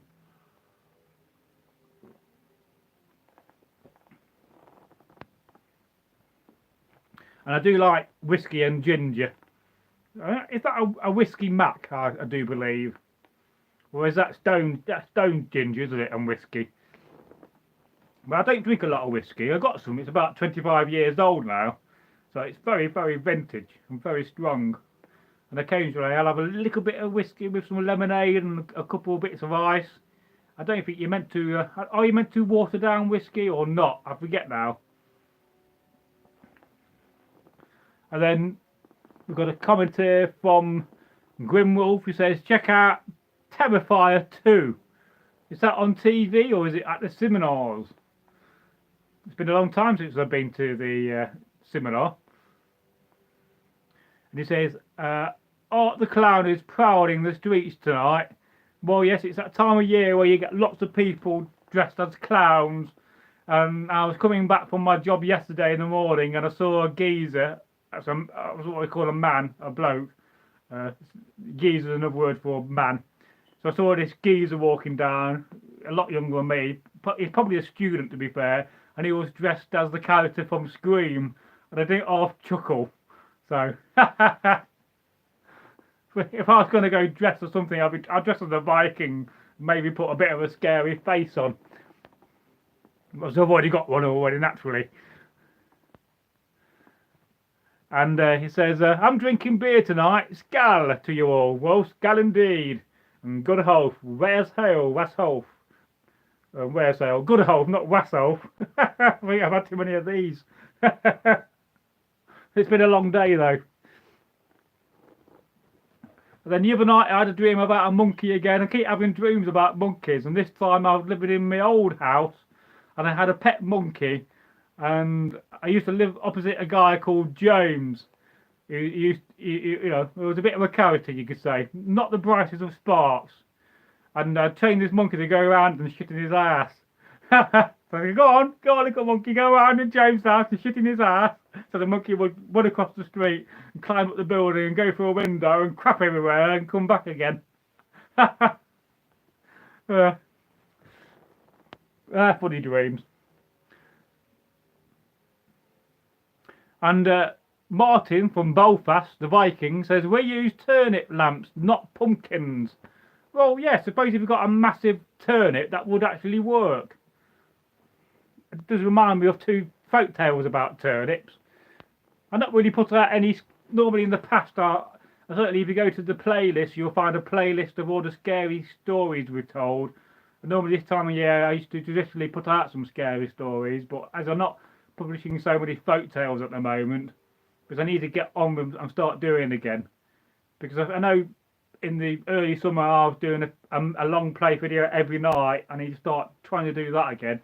But it just had to give me some time. I had to build up and get some in reserve and try to get a bit more organised in that sense. But you know, this is not a race, you know, so we'll get there all the same, and I've still got content to look at. I just need to get better organised with what I'm doing, and it doesn't really help. I've got a brain that's not always brilliantly organised.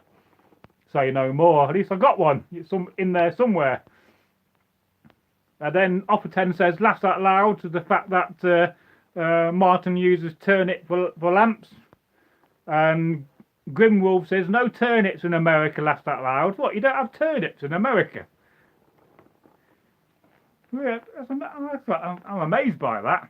You would have thought some farmer somewhere in America would be growing turnips. Oh, I love a good turnip. Oh, a good nice roasted turnip with your roast beef or lamb dinner, or even chicken. Oh yes. I was going to buy a chicken the other day, but I didn't do that.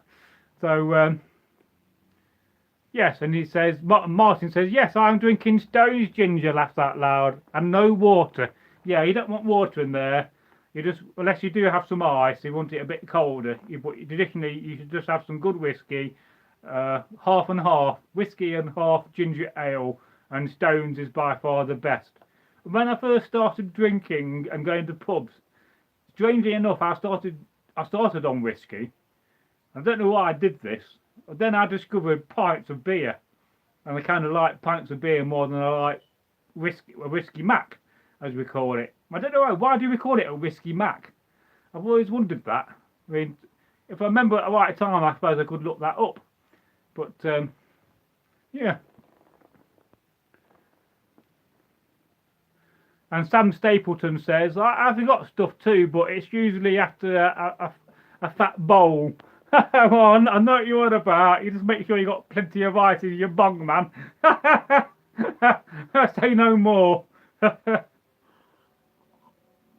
I'm swiftly moving on. Before we get into the debate of whether cannabis should be legalised in this country or not.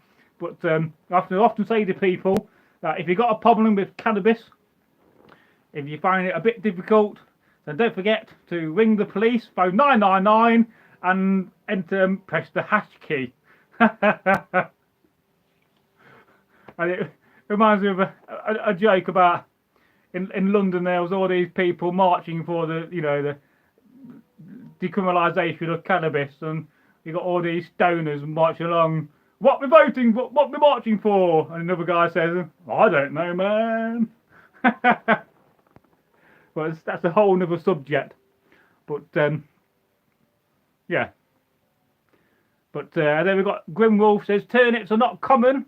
I personally never seen one in these stores. I'm sure there are some randomly throughout the country. Well, I bet there is, but you know, if it's not a commonly used food in America, then why will supermarkets sell it?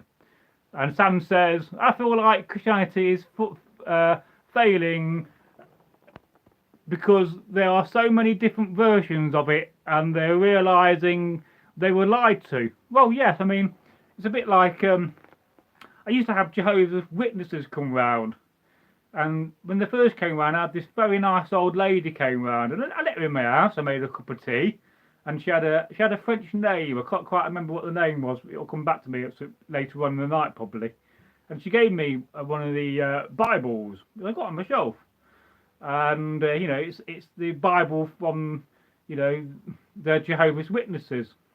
But when you compare that Bible to an old Bible, because I got one from the late 19th century, it's got verses missing out. There's a classic verse and a controversial few lines about Jesus having children, but in the Bible for the, you know, witness people, they exclude that, and I think that's censorship, and that's wrong, because you shouldn't be censoring the Bible. And you shouldn't be missing out certain passages, especially about Jesus being married, having a wife, and having children, because that's very important. And I think to a certain degree, the church didn't want people to know about Jesus having children, because that kind of makes him out to be normal to a certain degree. And then you think to yourself, well, where's the line of Jesus? Where are all of his children? Because let's face it, if he had children 2,000 years ago, and they had children, there's going to be a lot of relatives of Jesus, or as we now call him, Bob Christ, as we call him. And that's not being disrespectful, because personally I like Jesus. I think he was an amazing individual. You know, and I've literally been to Jerusalem, and I've been to Bethlehem, I've been to where he was born, and I walked the steps where Jesus carried his cross, and I've been to the tomb where he was said to be buried. So, and I've been to the Wailing Wall many years ago. I'd like to go again. And you get a chance to go to Israel. I don't recommend going right now because of certain things going on. Let's face it, you know, it's very bad times in the Middle East, and we've got to think about the people, whether you're Palestinian or Israeli. The people are suffering. And war doesn't really get you anywhere in life. An eye for an eye and a tooth for a tooth does not get you anywhere. But yet, war is as old as the hills, and as old as learning the ability to light fire. And as a humanity, we don't really change. But and before we get too political, enough said really. But we've got to think about the people really. And it'd be nice to have peace over there in that part of the world. But you know, when it settles down and there's no war, and you get a chance to go to Israel, I'd recommend going. Even as a Viking Norse pagan, you know, you'll find it fascinating. But leaving that subject and going back to your comments again, by the gods, by Odin's beard, we are going to read your comments, and cheers.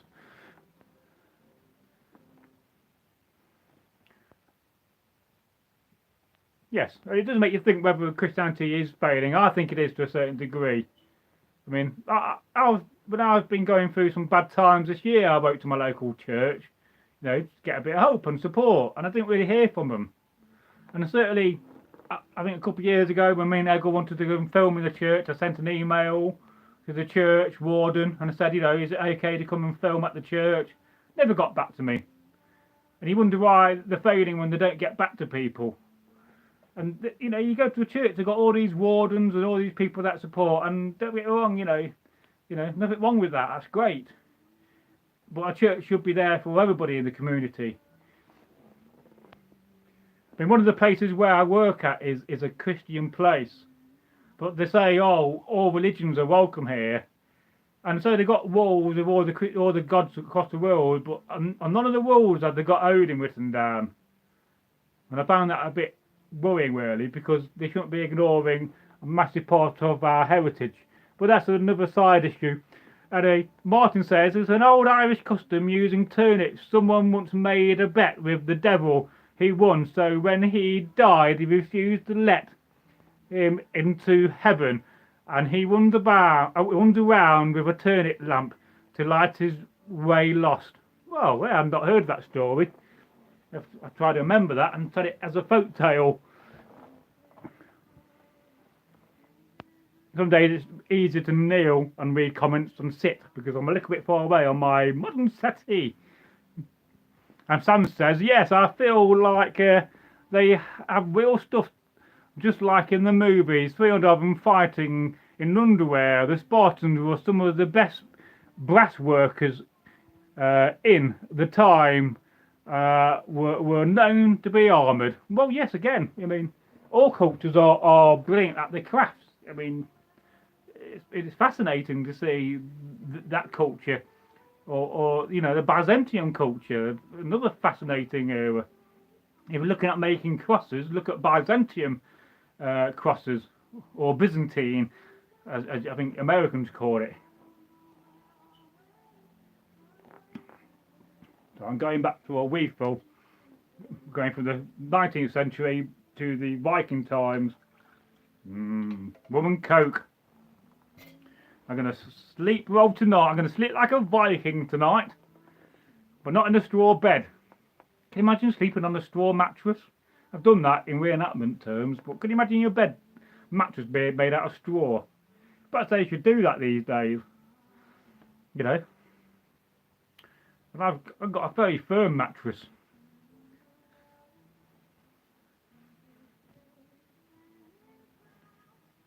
Of course, they did have beds in those times. You know, bed is a very old thing, let's face it. You don't be sleeping on the floor if you could raise yourself up on something.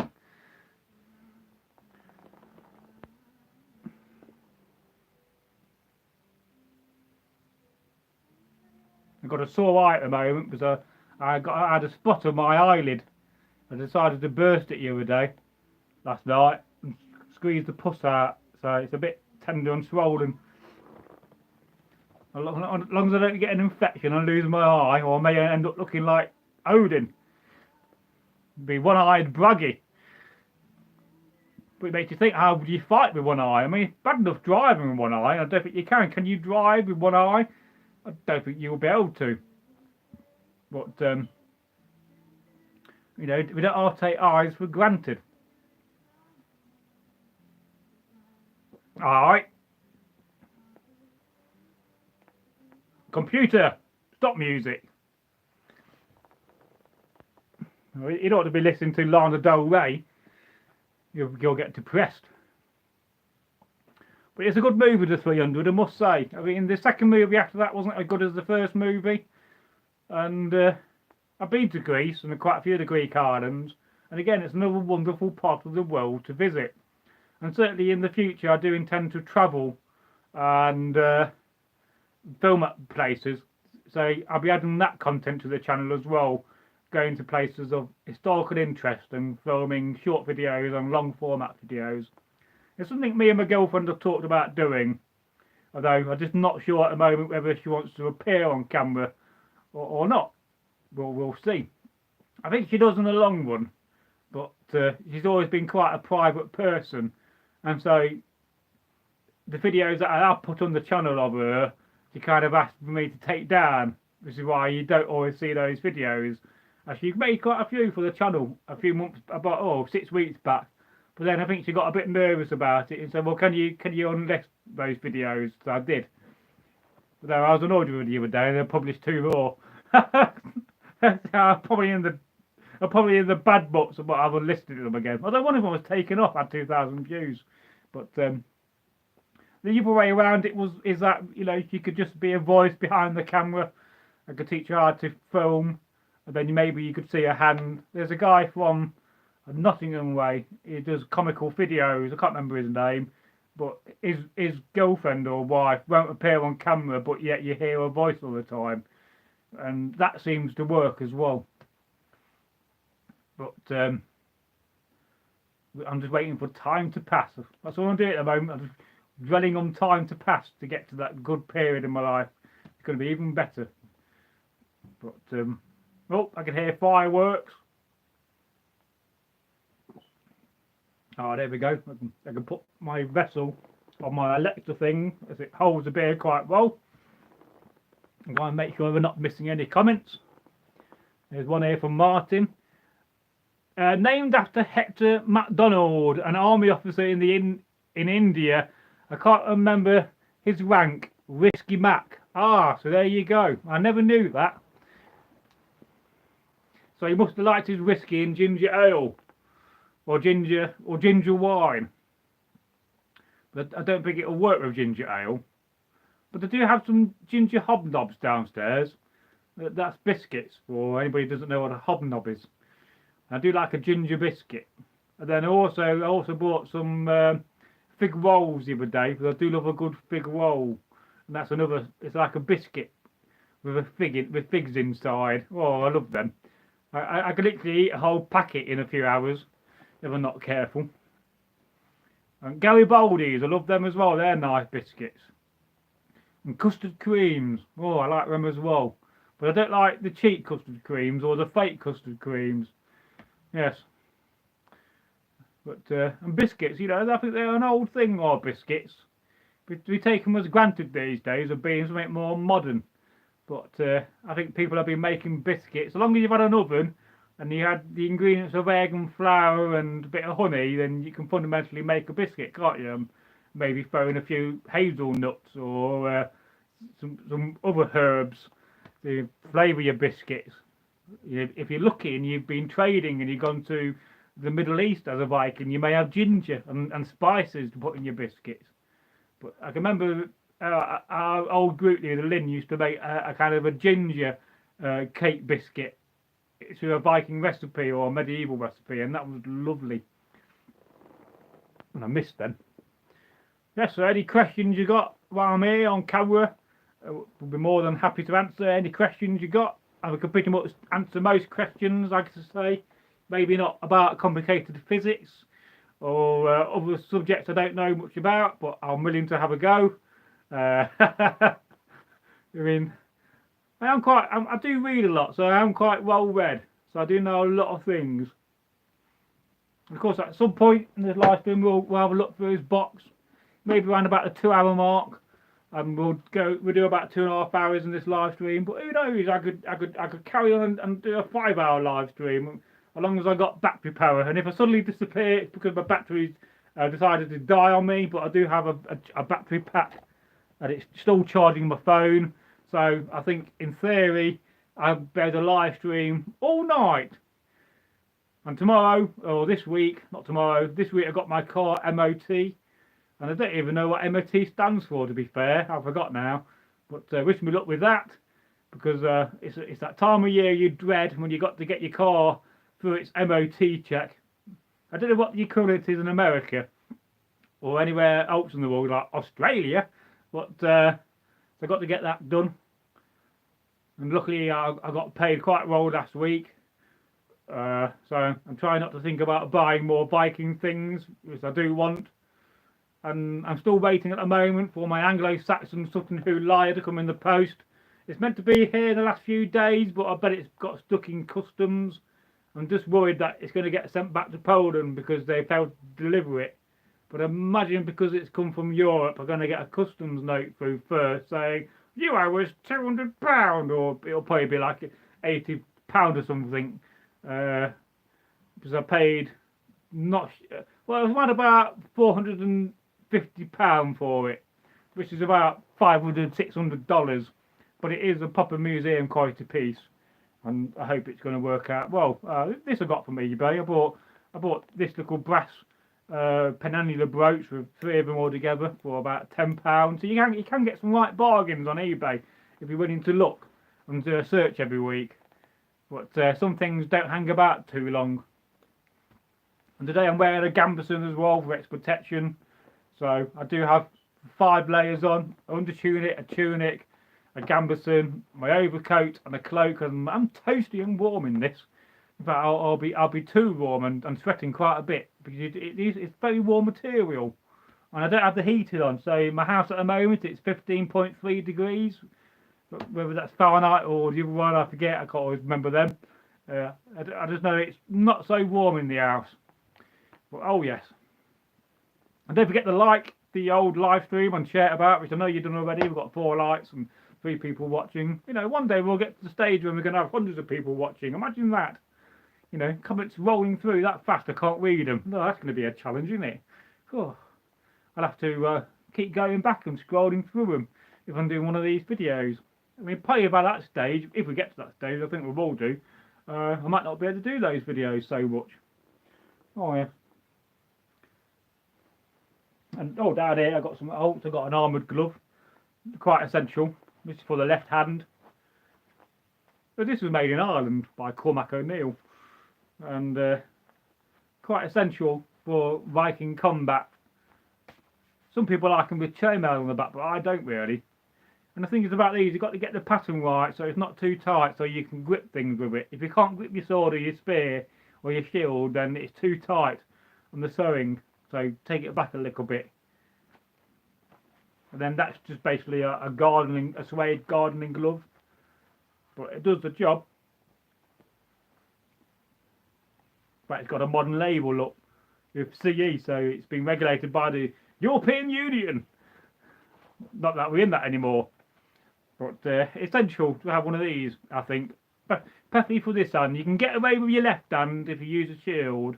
But if you're a spearman and you're not having a shield or using the sword, you definitely, or an axe or sea axe, you definitely need an armoured glove to protect your hand. Because I could wear them, that'll keep my hands warm, but I don't need to because it's lovely and toasty.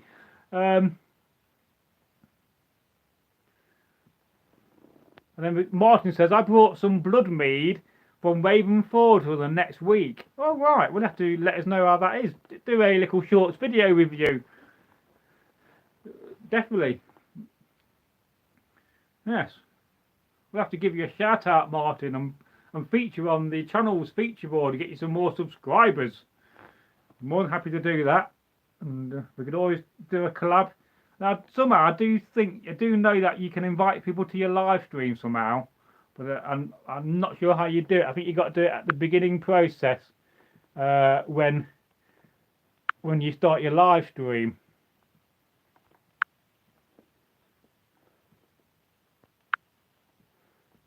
I don't know what I've done there. Get rid of that. Make sure I'm more up to date. And we've got a 5th like. Thank you very much for the 5th like. There we go. I lost the chat for a minute then. Oh, there's my drink. Lovely. Although this year it's been very quiet when it comes to fireworks. Have you noticed this where you live?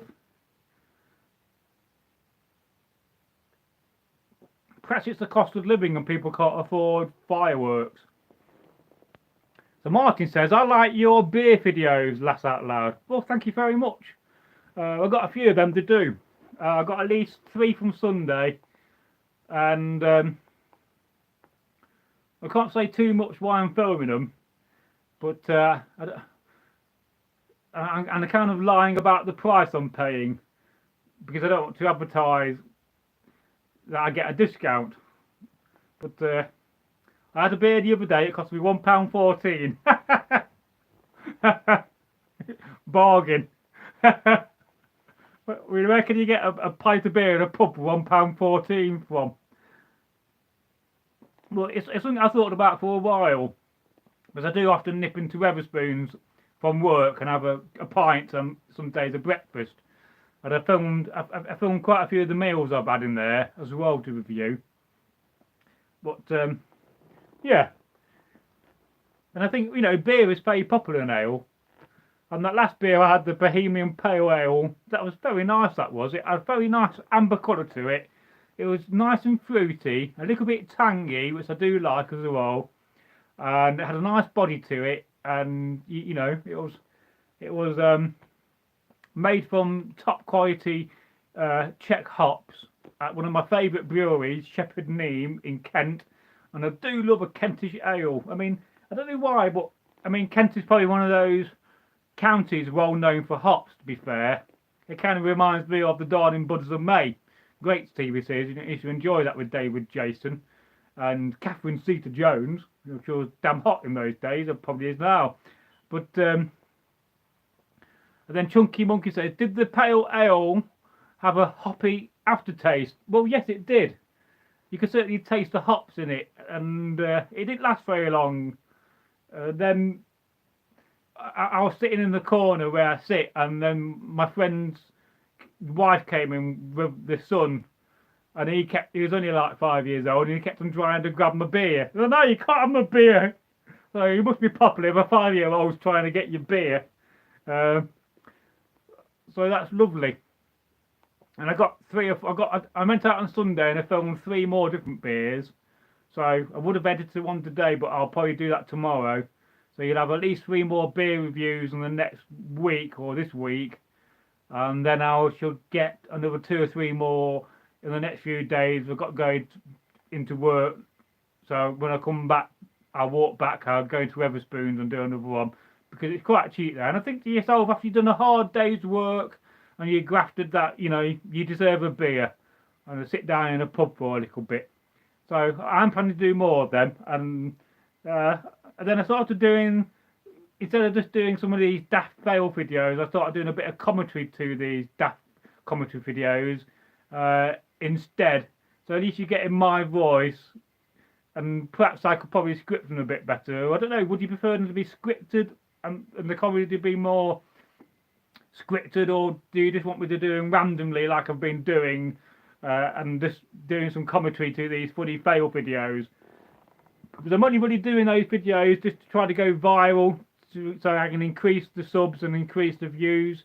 The last few weeks have been quite low in subs. We had a week about 3 weeks ago where I did 100,000 views in a week. I mean, the most ever the views I've ever had on the channel. And then it just went, so it was a massive peak, and then it went straight down, and it's flatlined ever since. And so the last about 5 days or a week, our videos are getting views again. So that's good, because it does get quite disheartening when you're putting out content and you see your videos failing when it comes to views. Although, yeah, great, granted, I can unlist those videos and I can re-edit or republish those videos again, which is a tactic a lot of people use on videos that fail. Because if you don't have the right title, you don't have the right hashtag, you don't have the right tag in your tag section, or you're not in the right category, you know, if you got, there's a lot of our videos are educational, where some days they should be classed as comedy videos or automobile videos. If you're not in, if that's not all right, then those videos can fail, and then it can make a big difference. And apparently you're meant to upload from your mobile is the way to do it, but I struggle to do that simply because I got to upload to YouTube from my PC and download the video to my PC and then upload it to my mobile to be able to load it to my mobile. But my mobile is quite old, so I'm not getting the option to choose a thumbnail, and I really do wish YouTube will get their act together and pull the finger out the arse and actually sort out making thumbnails for short videos much better, because yet again that can make a big difference with your views. If you don't have the right thumbnail in your video and you can't choose a thumbnail, then the generic thumbnail that YouTube chooses can make your video fail. So it's good to see a few of our videos doing alright again. Yeah, so I'm trying to do a mixture of videos, and I'm trying to get out and film some more. So yeah, so I just had somebody on TikTok post a video because I'm not interested in. Go away. So yeah, so I did enjoy my Bohemian Pale Ale. That was very nice. And you'll have more of them to come. Yeah. I just got to remember. You'll have to try to remember what beers I had on Sunday, but I forget. I know one of them was a Brooklyn beer from Brooklyn in America. and that was a Indian Pale Ale, but I do like an IPA. So we're going to read your comments. I know some funny stuff, laughs out loud, and love big rolls and jammy dodgers. Oh yes, you can't beat a jammy dodger, but you don't get many in a packet. And also, I think last year at Wetherspoons, I did a jammy dodger beer. And I did try a half a pint of it, and it did taste like jammy dodgers. And I don't know how they do it, whether they're actually putting jammy dodgers or jam in the beer. But by the gods, it didn't half taste like a jammy dodger. And you don't know what a jammy dodger is? It's basically like 2 bits of biscuit, and it's got a hole in the top piece, and that's got jam and sugar on it. And then you just squash it down and make a little sandwich of a biscuit or a knife. But you only get like 10 or 12 in a packet. And then Martin said, did Vikings have gloves or just mittens? I bought some nice Viking mittens on eBay, but I have a nice pair rabbit fur gloves. Well, I think they must have had both really, because, you know, there's old Iric, and you know, he's a leather worker, and he thinks to himself, well, my hands are getting a bit cold, and yeah, my missus could nail bind me a pair of gloves, but why don't I make a set out of some leather? So yeah, I think they must have had leather gloves and fur gloves, and especially if you're living in Scandinavia and it's cold, you want to keep your hands warm. So I don't see why not. It's just that we've probably not found such things in a bog yet, or if they have been found, it's one of those rare finds and not talked about often. But I was watching a video from the BBC the other day about how the snow is melting on the glaciers in Norway, and they finding all these you know, Viking trousers and tunics and metalwork and chains. So I'm probably going to download that video and use it and make a commentary about it, or make a video reacting to it, because I think that would be quite interesting, and try to do some of those videos in the future as well. But it's just a matter of time and trying to remember everything and try to plan some of these things.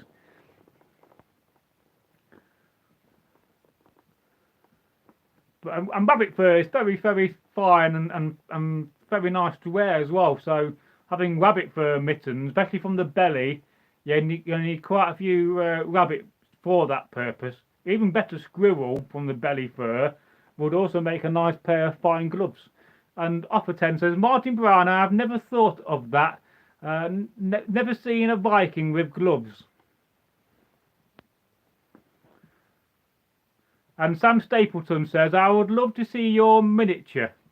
Well, figures, wargame figures. Oh yeah.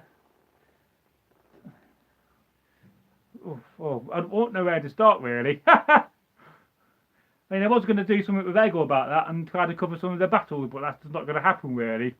But then I know Thomas Dale, who runs Eggle's Mustache Gaming, wants me to be a host on his channel, but Thomas doesn't really chat very often and goes very quiet at times when he's focused on writing. And I think it's a little bit rude when you send somebody a message over Facebook and you send them a text message and they don't get back to you. I find that a bit off-putting. I know, but then again, you know, with the way his brain works, I understand why he is the way he is, and I'm not really offended by it. That's just Thomas, and at some point he will message me and I'll try again.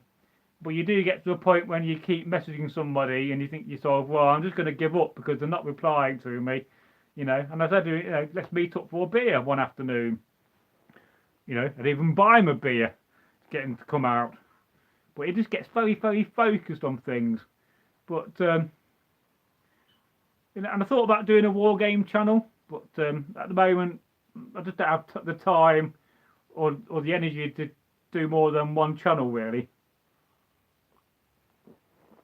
But I've been thinking about doing some other short channels because, you know, I thought to myself, well, you know, I could soon do a. I thought about doing a Richard Felix shorts channel on purpose, just to get some popular videos out, or maybe I might just create another channel for the comedy videos I'm doing, and maybe call it something like Funky Viking, was one of the ideas I had. But it just means starting all over again, and I don't think I want to fundamentally do that. So Sam Stapleton says, I am a Dungeons and Dragons man. Oh, cool. I mean, I could show you a box of figures, but I'd have to go downstairs and get it. Most of them are not up here. They'll be gone for about a minute. But the only figures I've got in this room are in a cabinet on the shelf. And there are some Vikings in that. Hang on. Let's see if I can just grab one. I don't know how easy it's going to be. There we go. Yeah. That's the sound of me making a noise there. I'll just show you these, look.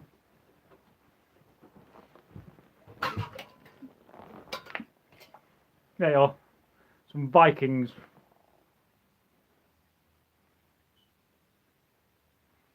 I got literally loads of Vikings. The base isn't done because you can see the brown texture where I got to finish off. I think these are Essex figures from the 90s or 80s.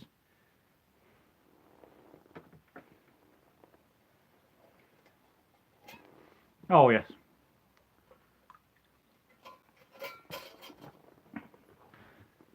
But yeah, perhaps I'll do a showcase and make some videos of some of my wargame figures. I do have lots of pictures.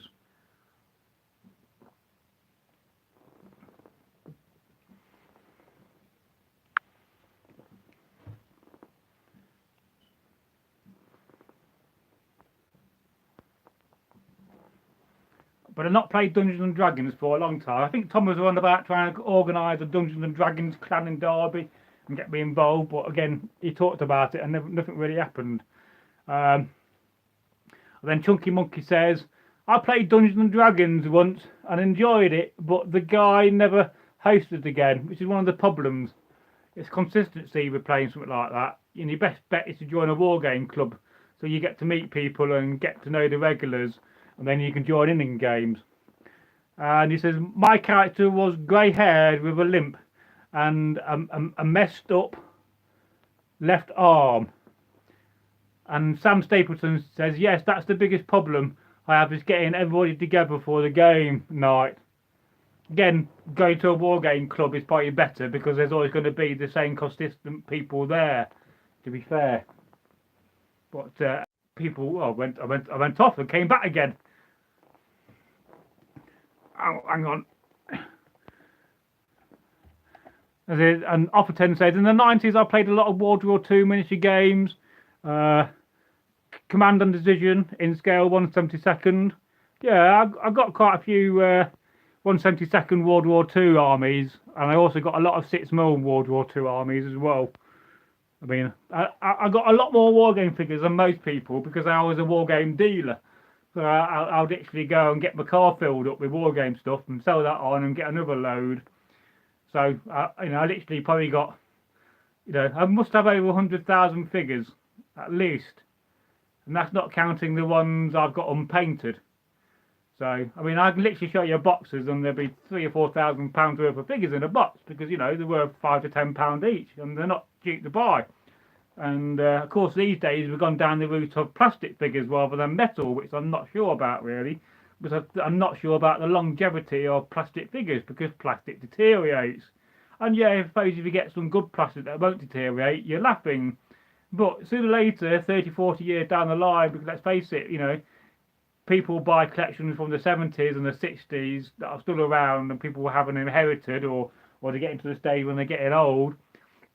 You know, some of those figures can deteriorate, especially if the lead content is quite high. You can get this powdery lead figures, and they just you know, don't last very long. But from the classic period of the 80s and 90s, those figures will be around a long time because of the fact that they're made out of much better quality white metal. And then Chunky Monkey says, once you get a big group together, the politics starch can be a problem. Well, yes. Well, again, with any kind of group activity, you got to say to people to leave politics at the door. And my philosophy was, if you mention or bring politics in, then I'm going to whack you over the head with a big hammer. You know, it's just not good. So, just bring us a bit closer, and I've got to keep reaching and falling off my bloody settee.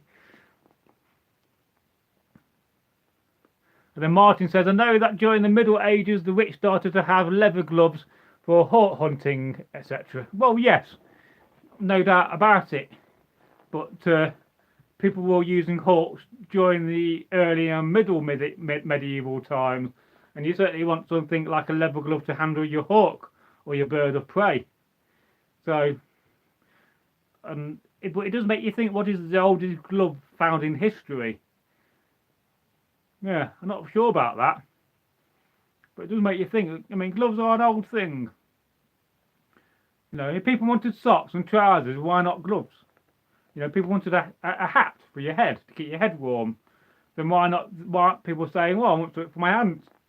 So then, you know, if you got a guy, you know, if you're not skilled in leather work yourself, but your neighbour is, you'll say, oh, hey up, Irish, knock on his door, you know, can you make me some things from, I don't know what they're called, but I want some things to protect my hands, you know. So I don't see why not.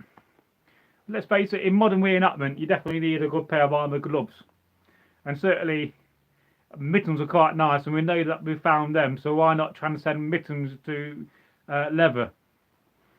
It also depends on how complicated you make them. If you're making it out of a one-piece pattern, or you're actually choosing to make a pattern from the palm, and a pattern for your thumb, and then a pattern for your different fingers, then that makes the pattern more, you know, complicated and harder to make. But then again, a skilled leather worker, that would be quite easy. Let's face it, you know, we get shoe designs with various elements and different patterns. That can be quite complicated.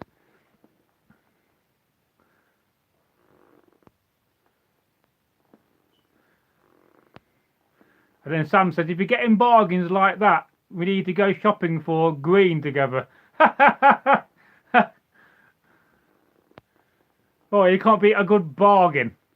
And Chunky Monkey says, sounds to me like gloves would have been a necessity unless you all wanted several fingers missing. Well, again, a leather glove is not going to really protect you from a sword strike or an axe strike. It's going to go through that equally much. It's going to go through your hands. But certainly, having armour gloves is more of a modern thing, I would say.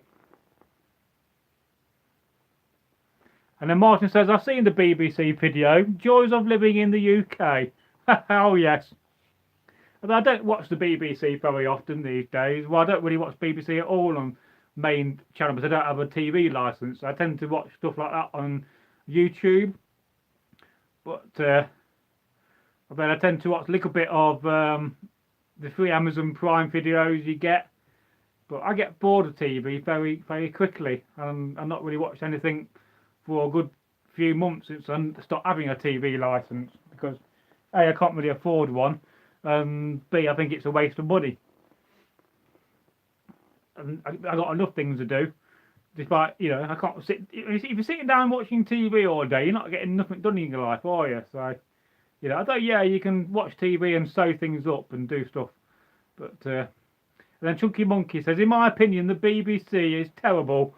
Now, well, yes, it's been terrible for a number of years, as I tend to call it, the British Bullshit Corporation, instead of the British Broadcasting Corporation. And yeah, it has been utterly terrible for many years, and a complete waste of money, really. I mean, they're going around filming dramas about bloody Jimmy Savile, for Christ's sake. Even though, yeah, you know, Steve Coogan didn't play that part rather chillingly, I found it a little bit difficult to watch that drama. I just saw some of the bits on YouTube, so that was enough for me, really. But I did think to myself, by God, he didn't half look like Jimmy Savile and acted like him. But then again, Steve Coogan is a very, very good actor.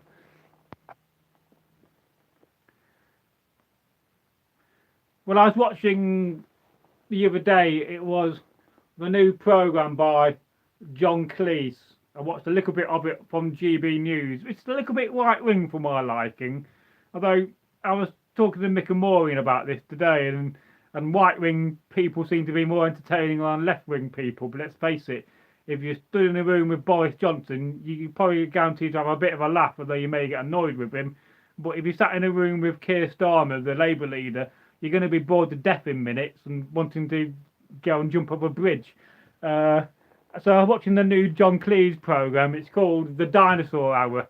I just watched a highlight of it, and it was a bit when he was showing some graph about how much people trust British broadcasters and newspapers, and it's like we're at the bottom of in all these European countries. They're not world countries, and occasionally we go up one space but going back down again. So we're the worst country when it comes to people trusting the media. The media's got too much power, and you've had all these Leveson committees and meetings to try to sort it, and they still can't sort it, and we've still got a very corrupt media in the world, and especially in the UK.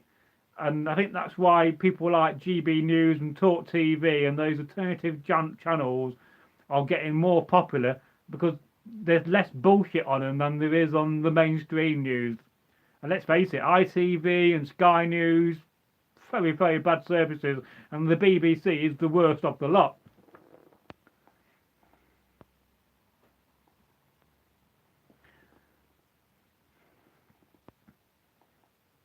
And then Chunky Monkey says the news presenters, that's the BBC, get paid lots of money and are rubbish. Well, just look at Gary Lineker. I mean, fair enough, he was a good footballer, but when it comes to commentating, he's not very good, and he should keep his own opinions to himself in that paid job. If he wants to have his own opinions, he should fuck off and start his own YouTube channel and do it properly.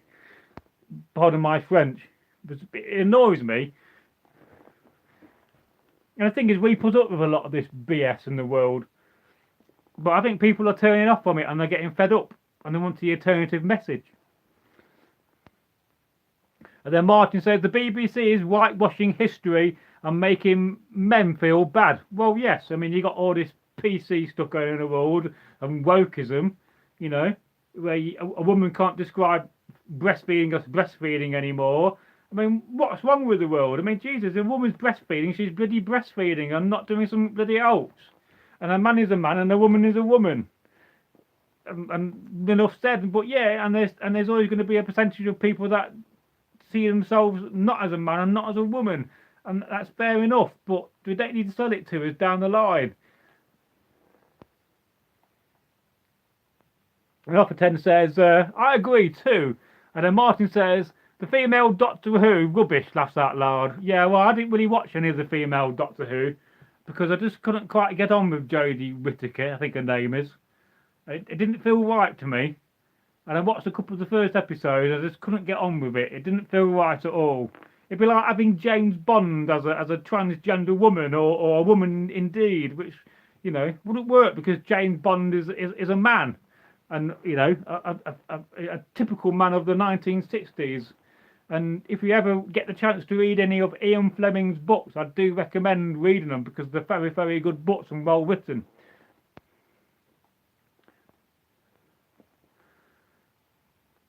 And then Martin says, I'm Warhammer Orcs or Walking Dead. Yeah, well, Walking Dead was a good series until it got to the point where it was more about human versus human than human versus zombie. And then it wasn't fundamentally realistic, unlike that other one, Zombie Z, whatever it was called, on Amazon. It was a little bit more realistic when it came to like nuclear explosions and what happened to power stations. But I think zombies are a bit old hand now, and everybody's probably got bored of zombies, but yet they're still trying to bloody make zombie TV series. And then Chunky Monkey says, Woke has destroyed. So I'll give you the blue badge. Woke has destroyed so many TV dramas and movies in recent years. Laughed out loud. Well, it sure has. It has. Yeah, and we want to go back to the period when it wasn't PC and a brick is a brick, and humour was funny, and you can get away and say what you want. And then Chunky Monkey says, wow, I am blue. You're blue now, Chunky. You've been promoted, part of the Northworthy administration army, because you've been here long enough, and it's only fair that I get promoted. You've been promoted, sir. So, yes, sir. So, congratulations to Chunky Monkey, our latest admin.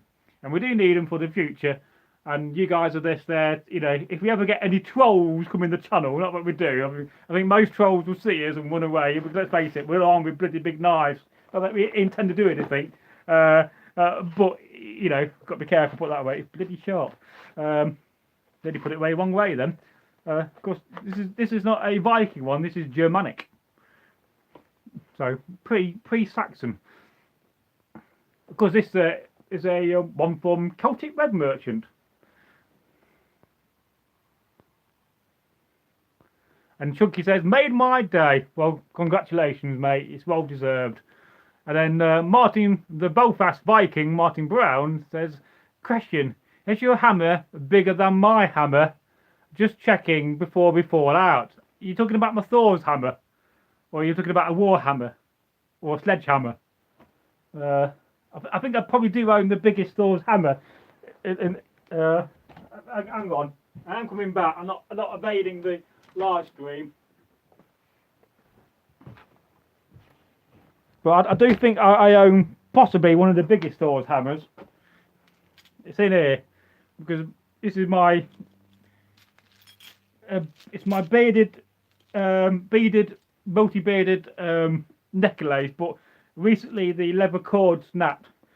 But I can drag out the Thor's hammer. You've got to be careful not to lose any of the beads. I've got to remake it again, but I think that's quite a chunky Thor's hammer.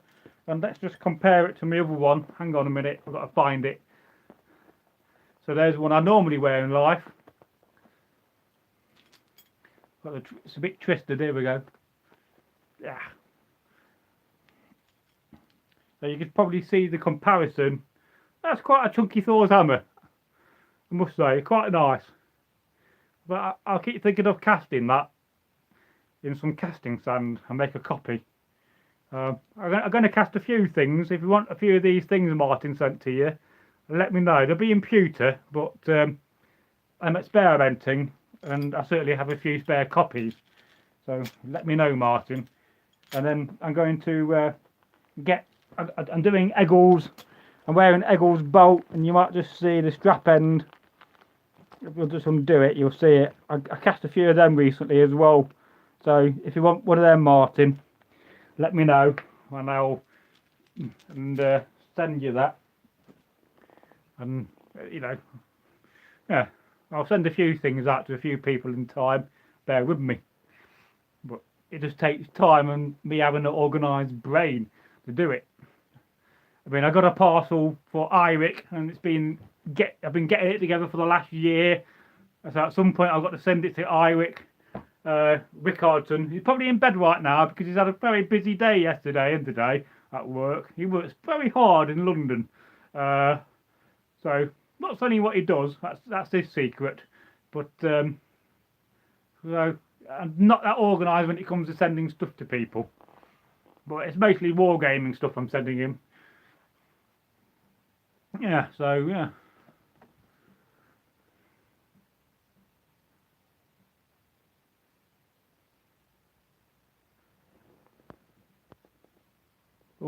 What we're doing here.